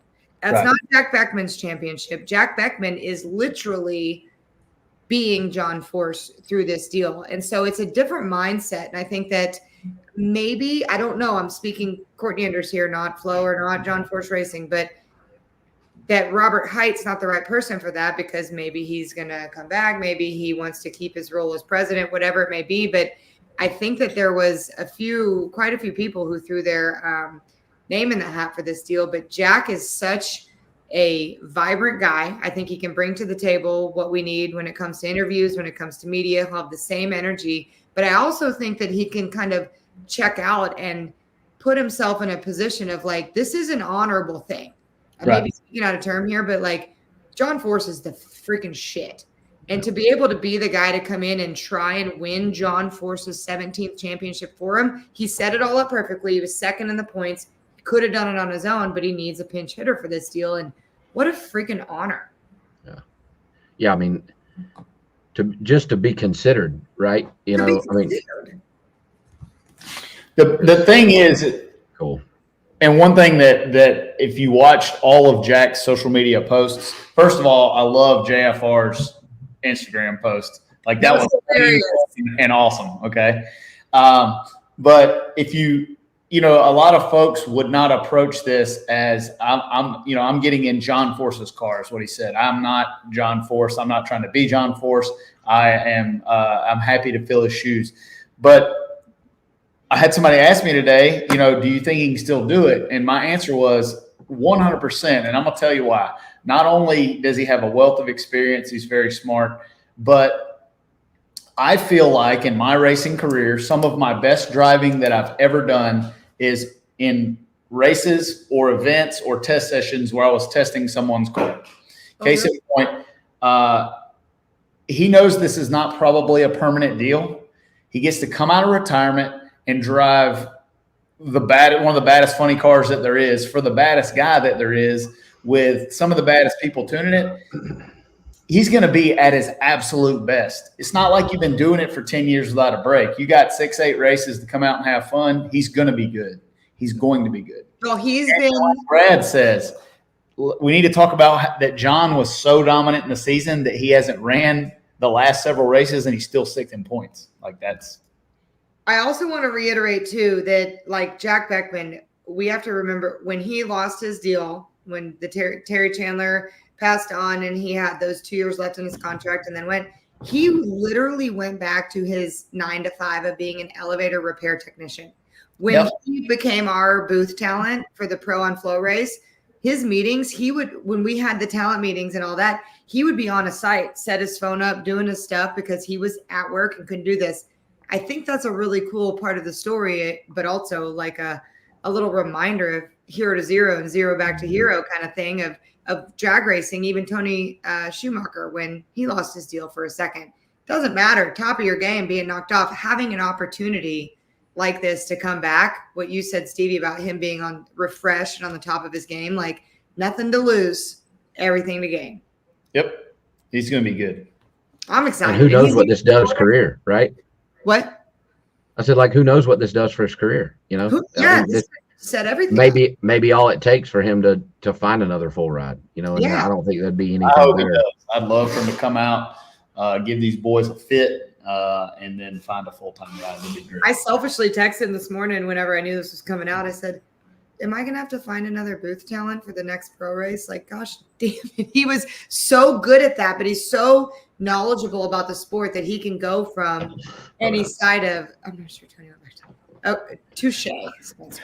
Yeah, very I don't think that Tony Schumacher went back and clocked back in. But Jack Beckman did, was the point I'm trying to make. And he still is doing that. And I wonder if he had to like call his boss and be like, hey, guy, I got to go race John Force's car for a minute. But I think it's super cool. I think the whole story is good for our sport. And I think it's going to be interesting. Like, what happens if he wins a championship? Sports Center? But like, and this is again what I want to hear from people. Like, it's going to be John Force's championship, but obviously there's going to be an asterisk to it. But I think it's good for our sport to be able to utilize a rule that we didn't really think we were going to have to utilize. Agreed. I mean, not that I wanted any of this to happen. That somebody's going to be like, Courtney wanted John. No, I didn't want any of this to happen, but this is why these rules are in place. You remember how I just was looking into picture stuff. You remember how I was talking about how I got a good group of folks and I got a good team at KTR? I come back from vacation and one of our employees has a new KTR tattoo. So like that's a different level of loyalty than some of the other teams out there. It's pretty cool. I ain't getting Richard Freeman's name tattooed on me. I can tell you that. Hey, Courtney, are you going to get a KTR tattoo next to your thing? For the right money, you would. Maybe. No, absolutely not.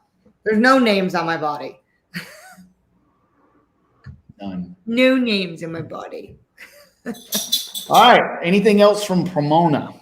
There was Sonoma. We also, we didn't cover a little bit too much bourbon and Mountain Dew. Seattle. We were gone for Seattle too, and obviously I think the main takeaway there was Chase Van Zandt. But hey, what do you want to say, Jack? You want to talk to the other Jackson? Yeah, I don't either. What's up, you tacking animal? That was rude. That was rude. But yeah, no sweeps. I know that the Western Swing's not really a swing anymore. It's kind of just like a double up, but no sweeps. That was kind of impressive. Heard rumors about got some property bought in Denver. You know anything about that? I've also heard rumors. But I don't know anything factual. Oh, you know. They are. No, she don't. She don't know shit. I don't know. Listen, y'all have your end of it. You want to tech talk all the things, but when things are moving, I know those things. It is.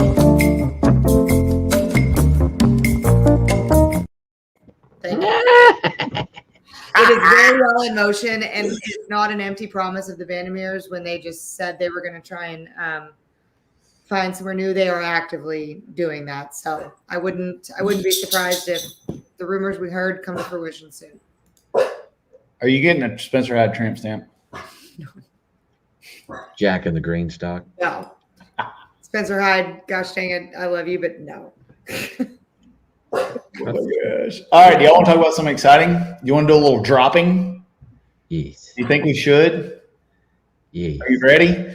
Katie, arm the website. Hey, is this the one we know about? Yeah. Okay, because you said you had something we don't know about. Yeah, there's a lot of shit I do on here that these folks have no idea about. Well, we didn't appreciate it. Like, I'm not going to tell y'all what I'm going to drop today. hold on. I'm telling Katie to arm the website. Y'all don't tear the thing down. We got new exciting stuff that we're about to drop. Who wants to drop some new merch today? Woo-woo! All right, for a long time, you guys have been asking for it. We've got it. StevieFast.com or KillingTimeRacing.net debut of the brand new Shake and Bake. Lyle has eyebrows, though. False advertisement. That's a good looking shirt there, boy. Gosh, damn it. We'll have hats and stuff coming down the pipe soon. We're going to run a lot of these, but this is the absolute first version. That's the OG. This is the OG. It is a limited quantity. And if you want it, StevieFast.com, KillingTimeRacing.net.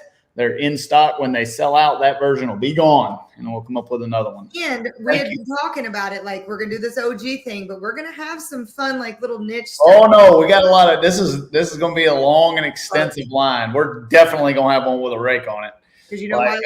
I'm fat.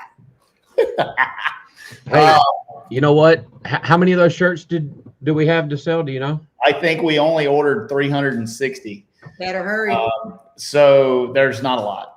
All right. Well, then this is totally off the cuff, and they have no idea about this. But I know we told you guys, I think last show that Steve, you got the Wegner deal. Oh yeah, the valving deal. Yep. Yeah. So one of the first 360 shirts bought, we will randomly select a winner. Wegner Automotive has a custom valve cover. This one, and I'll have to confirm with Seth on there whether this is specific to the LS or not. But one of you, first 360 shirts bought, one of you will win a one-off custom set of valve covers from Wegner Automotive.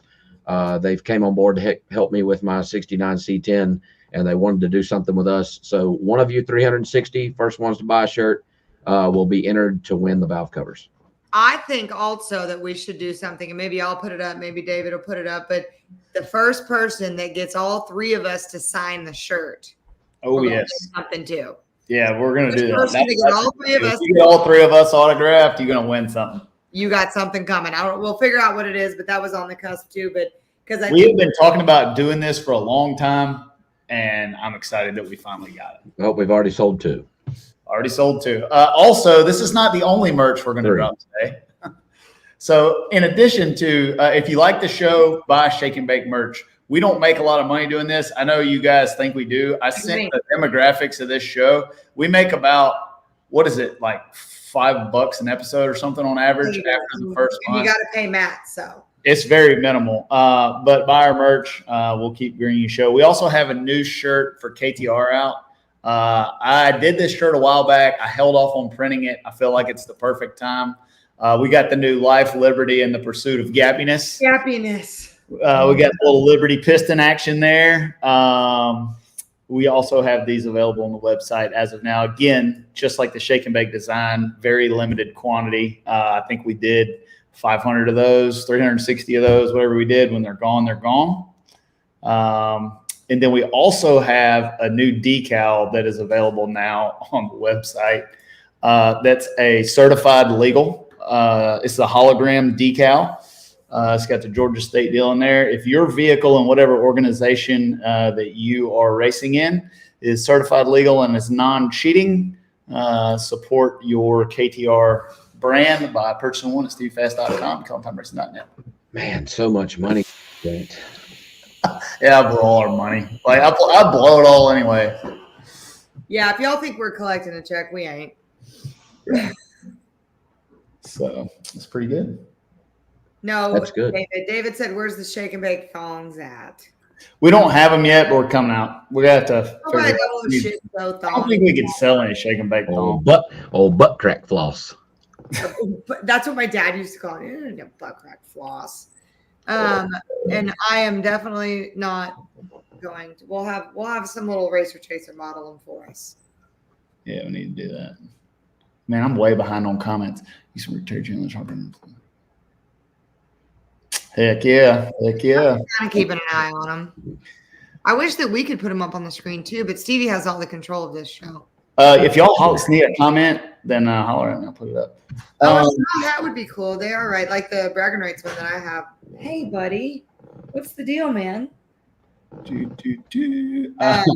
Yeah, we'll get to the story behind the sticker a little later. I don't want to muddy up the show with that, but just know that we're always happy to support folks. Somebody said don't see shake and bake on the KTR site. Well, I know there's been several bought, so it's got to be there. Yeah, she's it's probably, if you'll refresh your browser, it's probably just because there's a lot of traffic on it right now. I'll post a link on my pages as well. Jackson Lambert. I'll post a link on my pages as well. We also have one more tad bit of business news coming up. NHRA Pro Mod season is out until the US Nationals. So the next time you see the NHRA Pro Mod tours will be at Indy, where I know Lyle himself has one. Stevie Fast Jackson has one. And the one is right there. You're going to see me beside your ass in Indy at NHRA. I've missed y'all. The NHRA races, I've decided the one. You going to host the gas with us in NHRA Pro Modified? Stevie Fast Jackson is entered into competition at the 70th running of the U.S. Nationals, where I'll be going for my third title. Come on with it.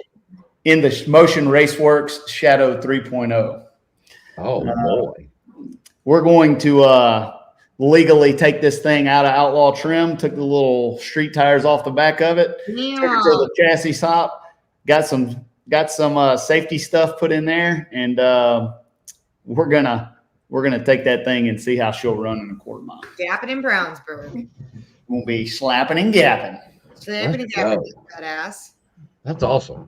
Honestly though, like the NHRA races are not the same for me when y'all are not there. If I only do 10 or 12 next year, I'm only doing Pro Mod races. Hey, that's what Lori Frazier, the books all her room. She's like, man, I'm just gonna wait till Pro Mod's back. Yeah. What the hell, Lori? She left me.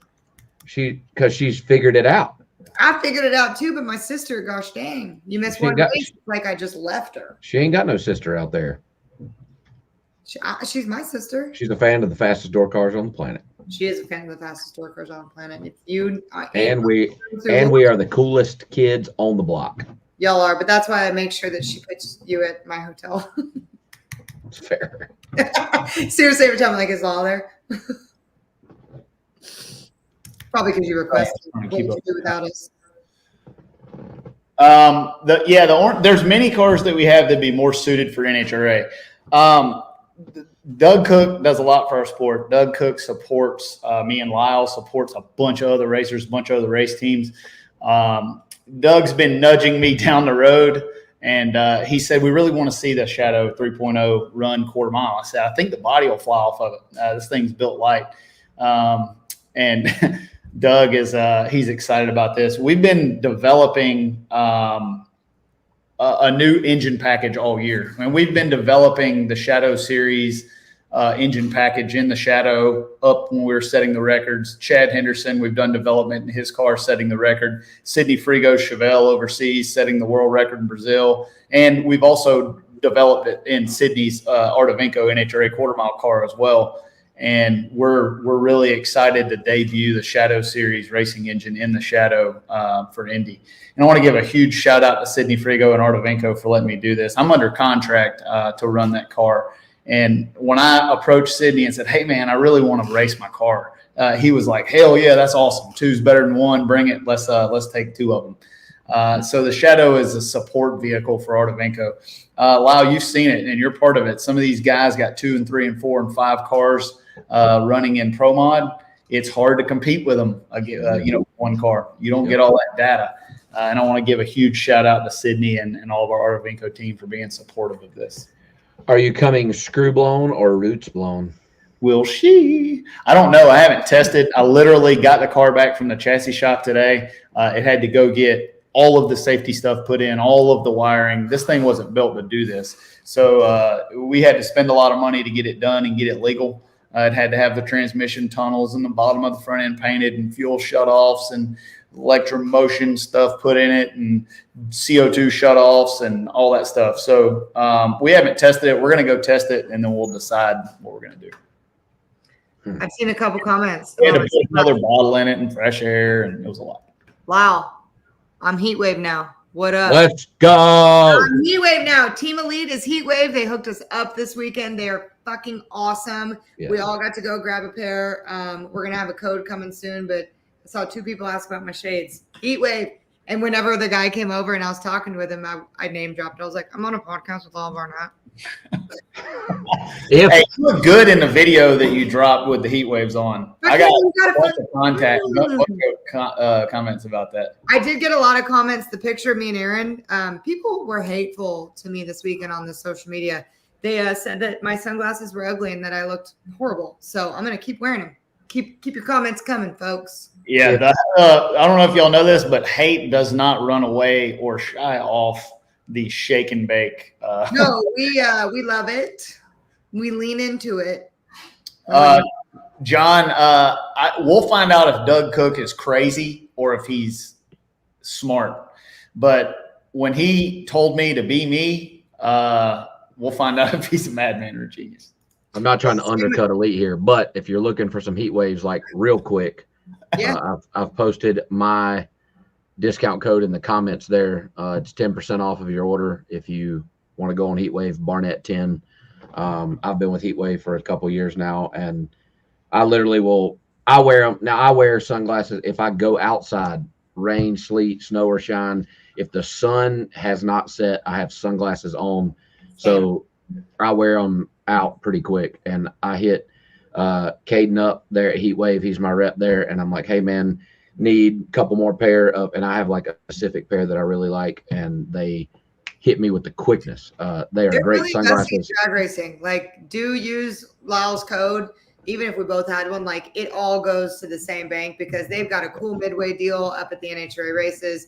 They're doing, you and Leah doing that hide and seek thing. Really, really cool. The scavenger hunt. But that is a real life, normal brand, not drag racing thing. Investing in drag racing, we've got to make it worth their while. So, and their website's badass. Like if you've never been to heatwave.com, you can go and customize your glasses,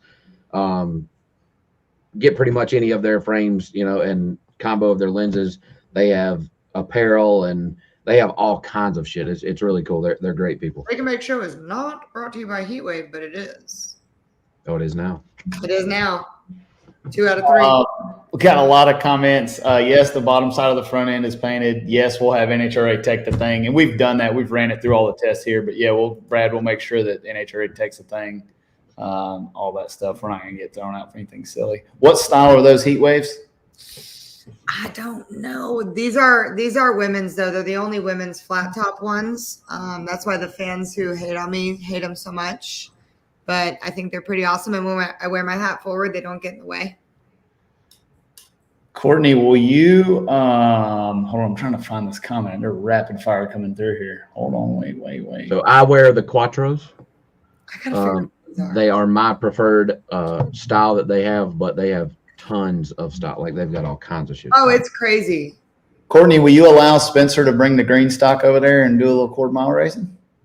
Might get a little grudge match going on for Indy.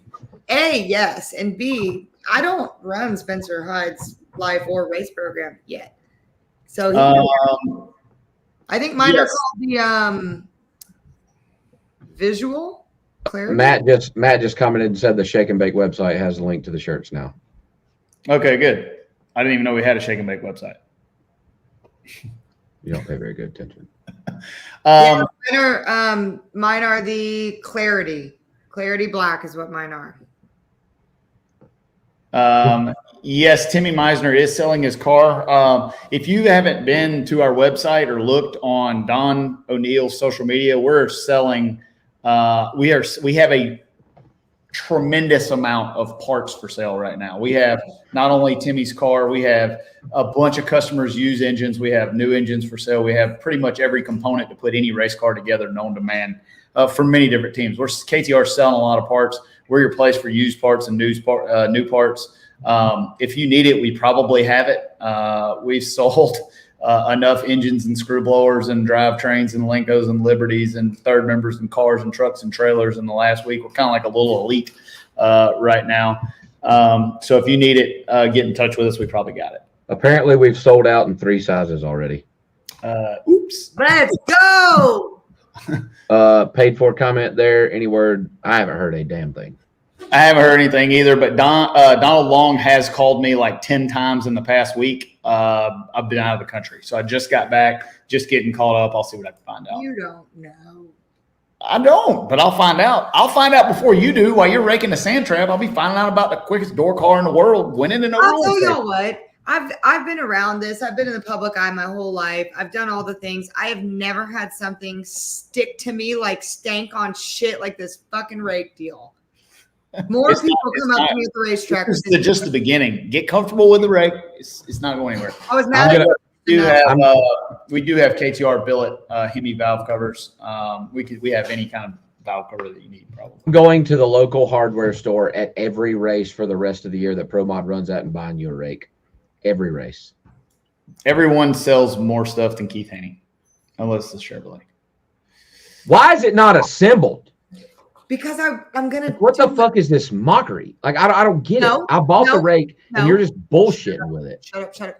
All right, we have a guest that's been in the green room for a long time. We're going to come back to this. We're going to get to some comments, but I've kept this guy waiting a long time. We didn't announce it. It was last minute to talk about an upcoming race at America's Racetrack.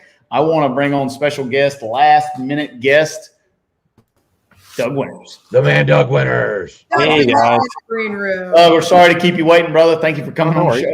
No worries. I've been enjoying it. I've been sitting here working while you guys have been talking away. So Been running You got a lot of exercise equipment back there. yeah, exactly. It's the only way I can get weight out of the car is to go back there and run on the treadmill. So that's the best way we can do it. So, but yeah, you guys were talking about Sonoma, and I threw the comment up. You didn't comment on it. Is Pro Mod going there next year, Stevie? I don't know, but I doubt it. It's far. That's So is all. Arizona. all classes car counts are low there. I could reckon it would not be good.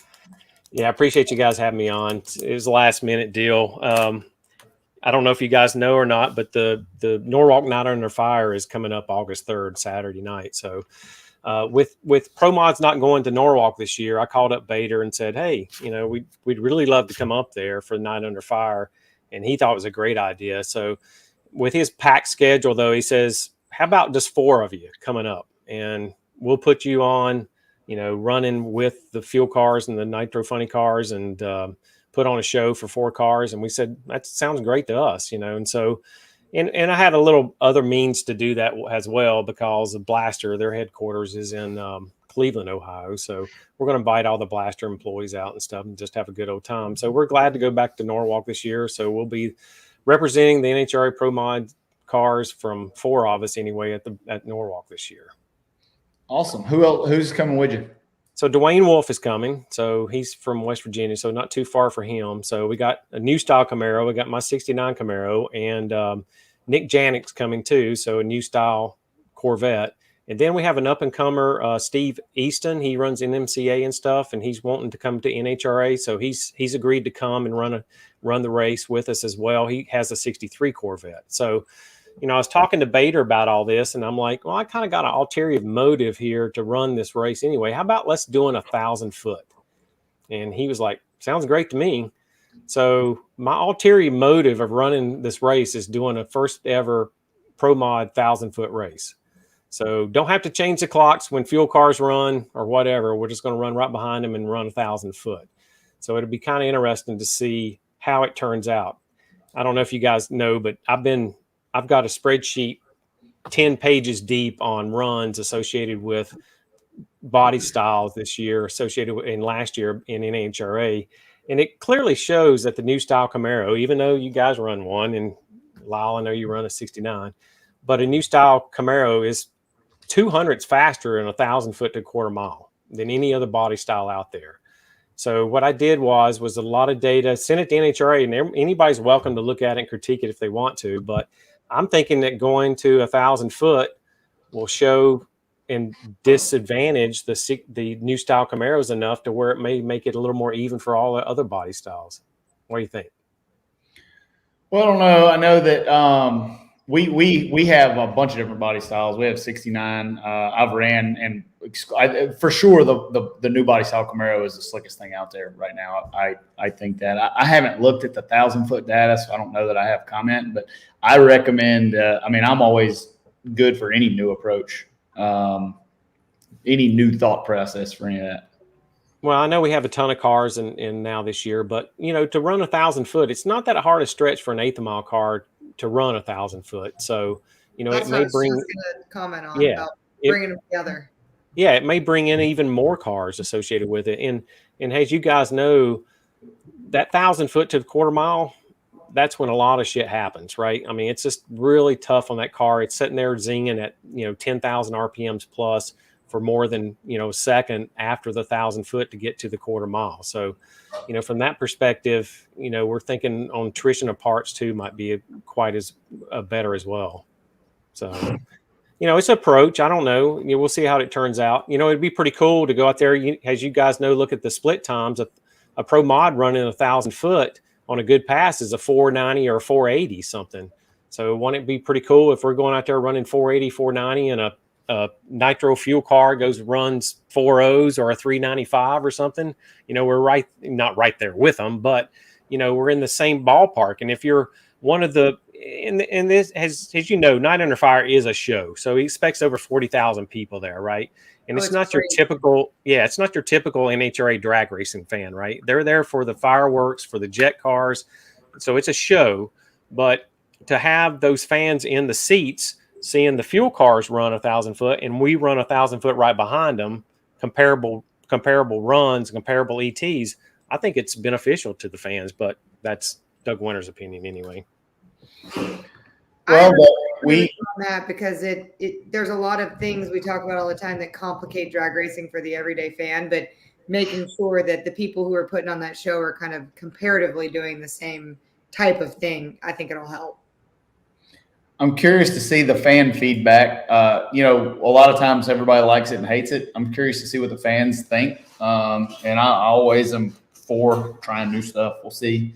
The fans are always the boss. And that's, as racers, good racers understand that. And I'm curious to see what they think. The Night Under Fire, I've never been, but I hear it's awesome. Well, I haven't either, but I've from being perspective that I'm telling people I'm going there, oh, you'll love it. It's the best show ever.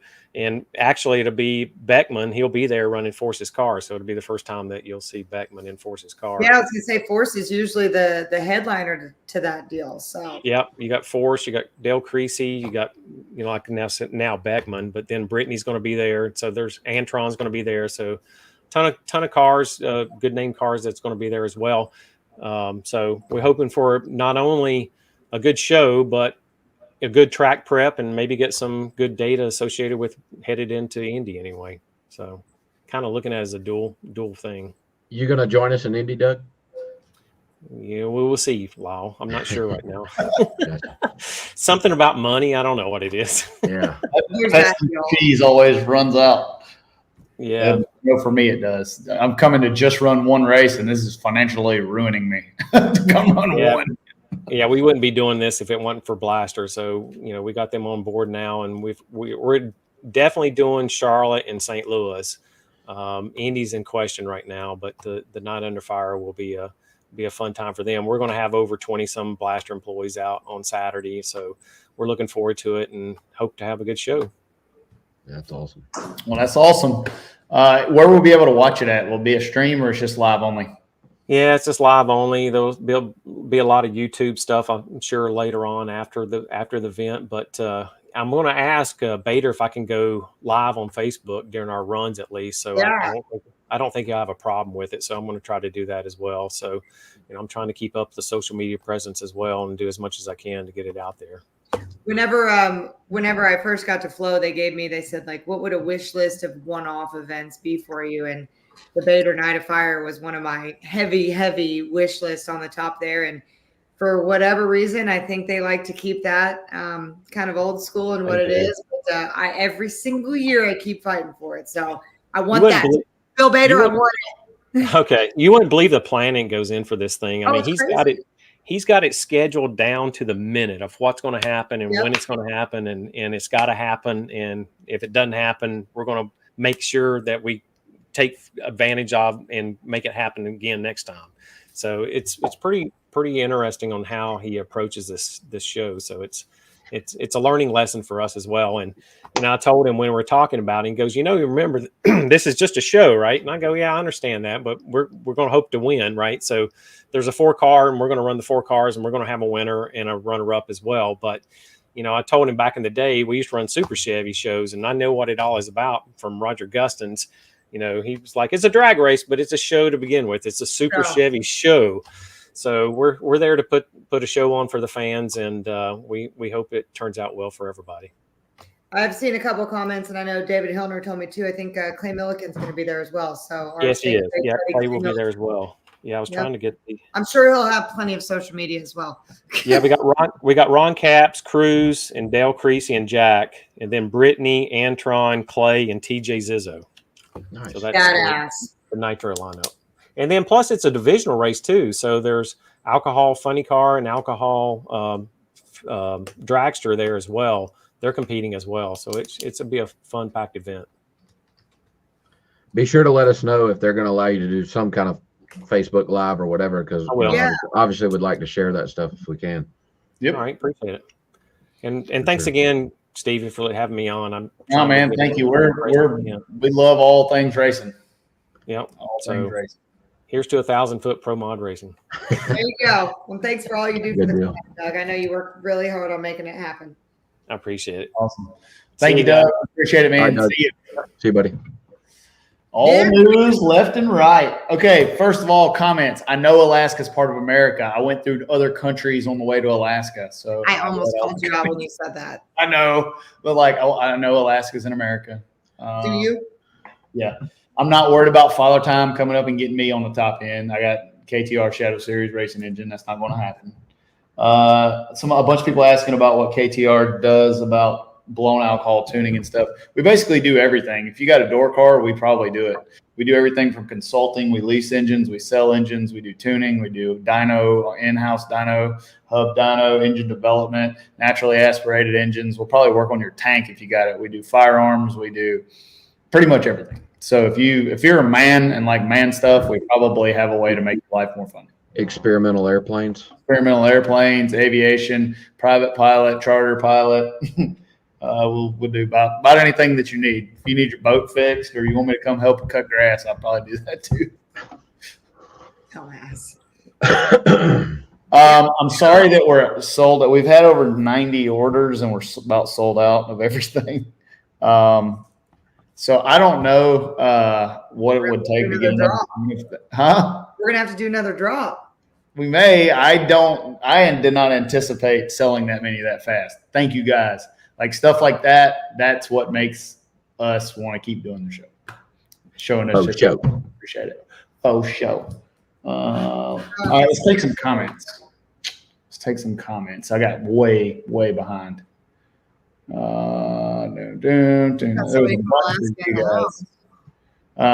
all you that ordered already. I appreciate it. Ricky Stanbro, yes, I can do some rings for Salty. I can custom engrave any text. We do not have a laser yet, so logos are a little difficult if it gets really fine. But if you want some rings for old Salty, either you or whoever, just hit me up. Someone asked earlier if you could do donk wheels. So we have that I know of. We're the only company out there beadlocking 24s, 26s. And if you go back through our social media, we recently did a set of 32-inch wheels. I know for sure they're the only set in the world. I don't know of anybody else doing 24 and 26-inch beadlocks. But yes, we do beadlock donk wheels. Donk Master has some. I think Boost Doctor does. There's several of the big name. That's so sick.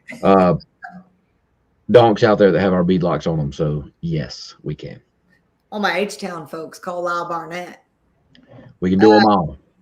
I've seen quite a few people comment on NC Pro Modder. We're supposed to go to Grand Bend or Great Bend. Is it Grand Bend or Great Bend? I don't know. Sorry. Yeah, his post was that there was an ongoing investigation, but his wife unfortunately lost her dad, and her mom is in critical condition after an accident of some sort. Yeah, so they will Grand Bend. Thanks, Spencer. They will not be at that race this weekend, and just send him some prayers and thoughts over there, going through some shit. Spencer said ADRL did 1,000 foot in 2016 or 2017. There may have been a couple of those, but modern day, here we go. NHRA legal, definitely the first 1,000 foot race. Yeah. The orange car shirts will be available at Indy. I will take shirts to Hot Rod Randy's horsepower headquarters. They will be sold there. Once Indy is over, I will come home, inventory, and then figure out kind of what I can sell on the website. But in person, they will be available at Indy, and that will be the first opportunity to buy. Badass. We had a lot of shit to fit in this show. Golly, this has been a lot. I'm trying to get I'm not trying to see if I can miss these. I got women's gymnastics to watch here in a minute. The Olympics are my jam. Anybody watch the Olympics? Holy shit, we could have a whole show on. Nos Nikki, all pricing is available at macfabperformance.com. Single beadlock on a 15-inch wheel, anywhere from $375 to $475 per wheel. I've got 6 different designs, 5 different anodized color options. Combination of those is what determines the price. macfabperformance.com. You can select what you want and get your price in right then and there. Cody Driver, a lot of the process is the same. Like, so the biggest thing that is different is obviously the burnout. But in driving the car, you have to be much more tender-footed of when to step off the radial because it comes loose so much faster. You have to have far better judgment with a big tire. You can crash a big tire car while it's still going down on the track under power a lot easier than you can a radial tire car. Would you agree with that? You got to wheel a big tire car a little bit. It's not just a straight line. It's hooked or going or not. A radial tire car, if you're driving it, you should have been out of it. When I say you're driving it, if you're doing a bunch of this, you should have been out of it a long time ago. In a big tire car, especially, I don't know, the outlaw cars are pretty rowdy, but like NHRA car, we just don't ever know what kind of track we're going to get. And you just got to know it's all, I tell everybody when you're driving a pro mod, especially, well, anything really, but you drive it with the seat of your pants. You can feel everything you need to know. You feel everything you need to know in your ass and the bottoms of your legs.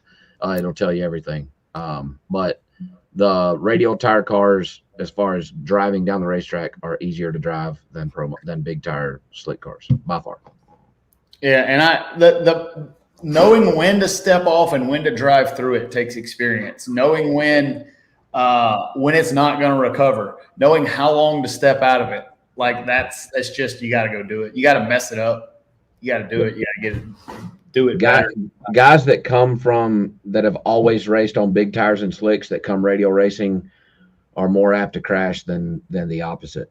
If you started radial racing, and it'll take you a while to learn that you can drive through some serious tire shake in a pro mod. And sometimes we'll surprise you what it'll make it through. That radial quivers, shakes, anything, it's over, like that thing's coming off. So the big tire cars, the slick tire cars are much more difficult to drive, in my opinion.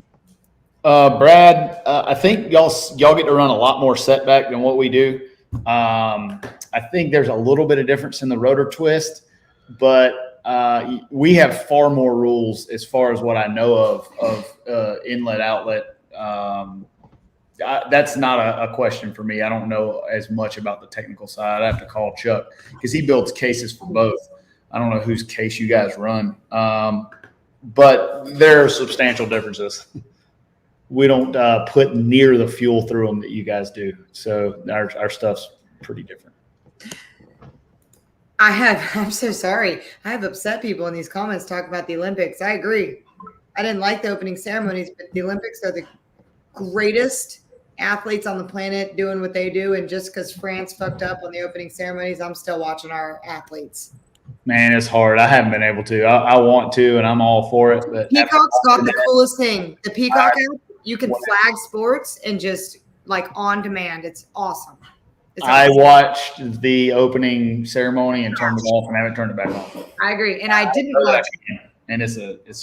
I learned my lesson a couple Olympics ago doing that. I just had the thought that foreign people do shit different than us, and I knew France would do something wild, so I didn't watch the opening ceremony, saw what I saw, but I am not going to not support our American athletes because France did what they did. So go America! The gymnast won the gold today. What up? John Huff Jr.'s comment, Stevie. Let me find it. Yep. Oh, pretty obvious for what you would choose. Well, it depends on if you're 8th mile or quarter mile racing. If you're 8th mile racing, nobody with Ford tires is going to beat the Shadow 3.0 in an unlimited door car race. It's not going to happen. It's the best in the world. It's why everybody's scared of it. Quarter mile racing, you're not going to outrun that big turbo they have with E-Gates. I'm not saying that I'd build it. I just wouldn't do it. But Mark Mickey and those guys have proven that thing is rock star out the back. And I miss it. Like there is absolutely nothing that pulls like a twin turbo car.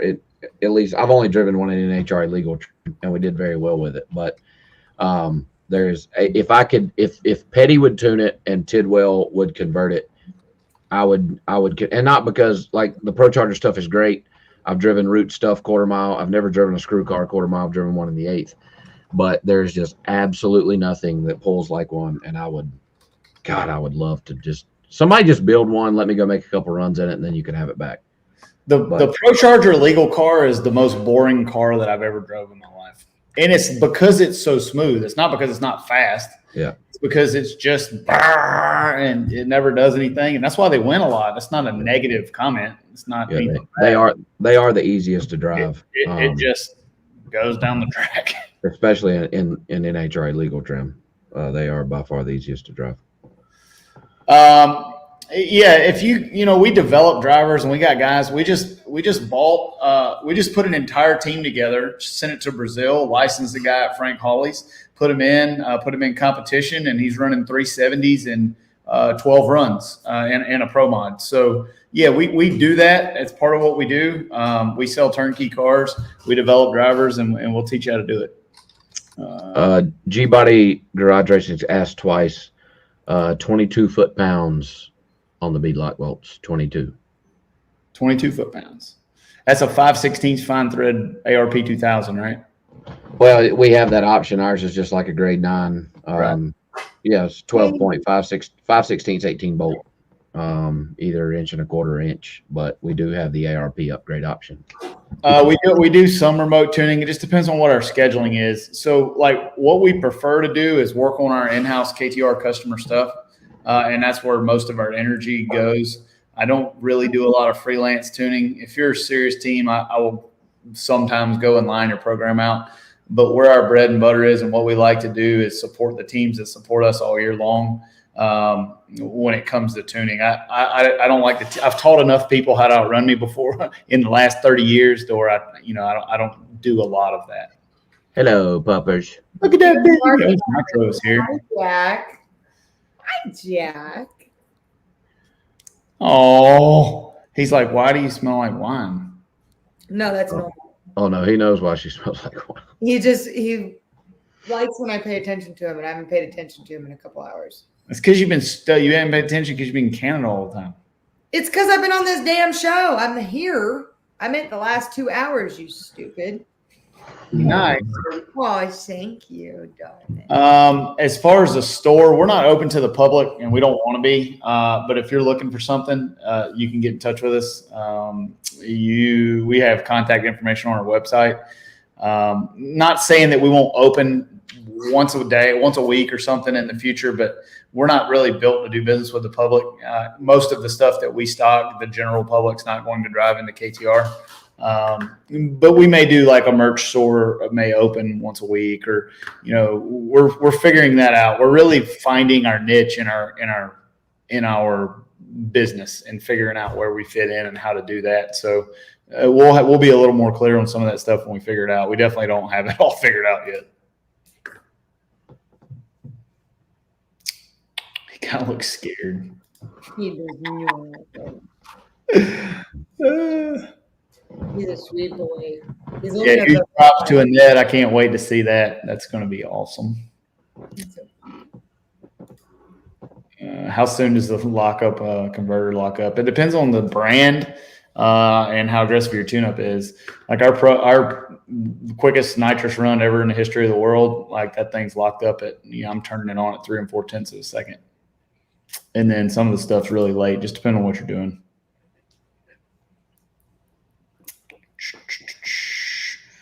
We got a lot of that. Can't talk about that. Chuck blower cases. Oh my gosh. Awesome. I was just trying to current event it. I wish we would have now ordered, Richard. I wish we would have now ordered 3,000. It always goes that the shirts that I do order 3,000 of, I sell 5, and the ones I order 300 or 400, I sell them out in 5 minutes. I told you the OG one would sell. Did I not? So the one with our logo on it, it'll sell. Go on down. Good boy. Brad Totoro just asked me about PDRA results. I didn't. I guess I was out of circulation. Have we run a PDRA race in the last 2 weeks? Weeks, no. We had Pro Stars. Okay, I wasn't where I could watch, so I don't know. Scriba won.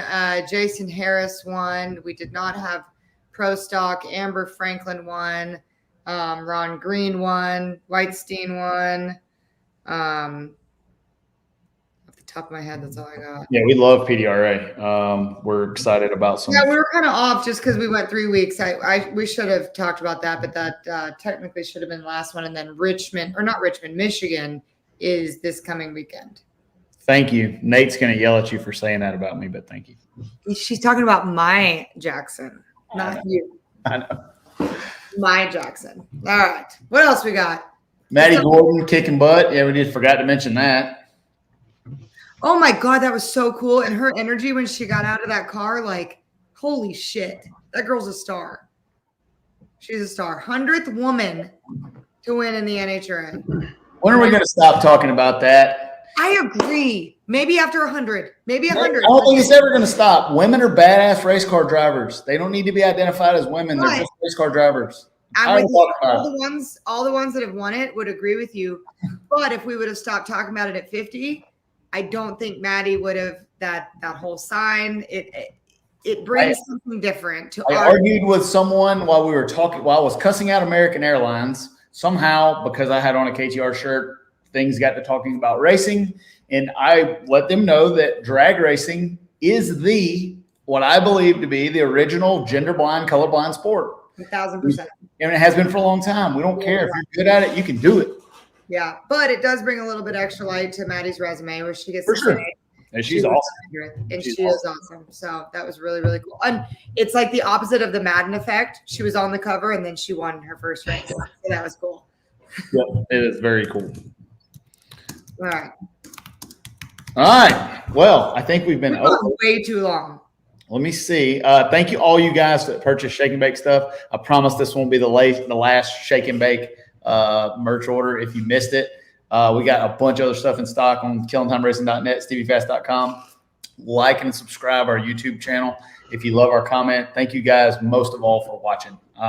We love doing this podcast. I love hanging out with you guys. Every time we get off of here, I'm like, I can't. We're lucky that we get to hang out with you guys and bullshit about racing. I mean, and that's a lot of people that are in our sport don't get to say what they think. Thank you guys. Even when we say stupid stuff, I know I said some stupid stuff last show. When you say stupid stuff, thank you. Remember. I know, but see if I can figure out how to close this thing again. Last time I messed it up and we were still going. We're back in 2 weeks, right? Regularly scheduled. Yeah, regular schedule. We'll see you guys not Tuesday, but Tuesday week. Let's see if this is it. Peace.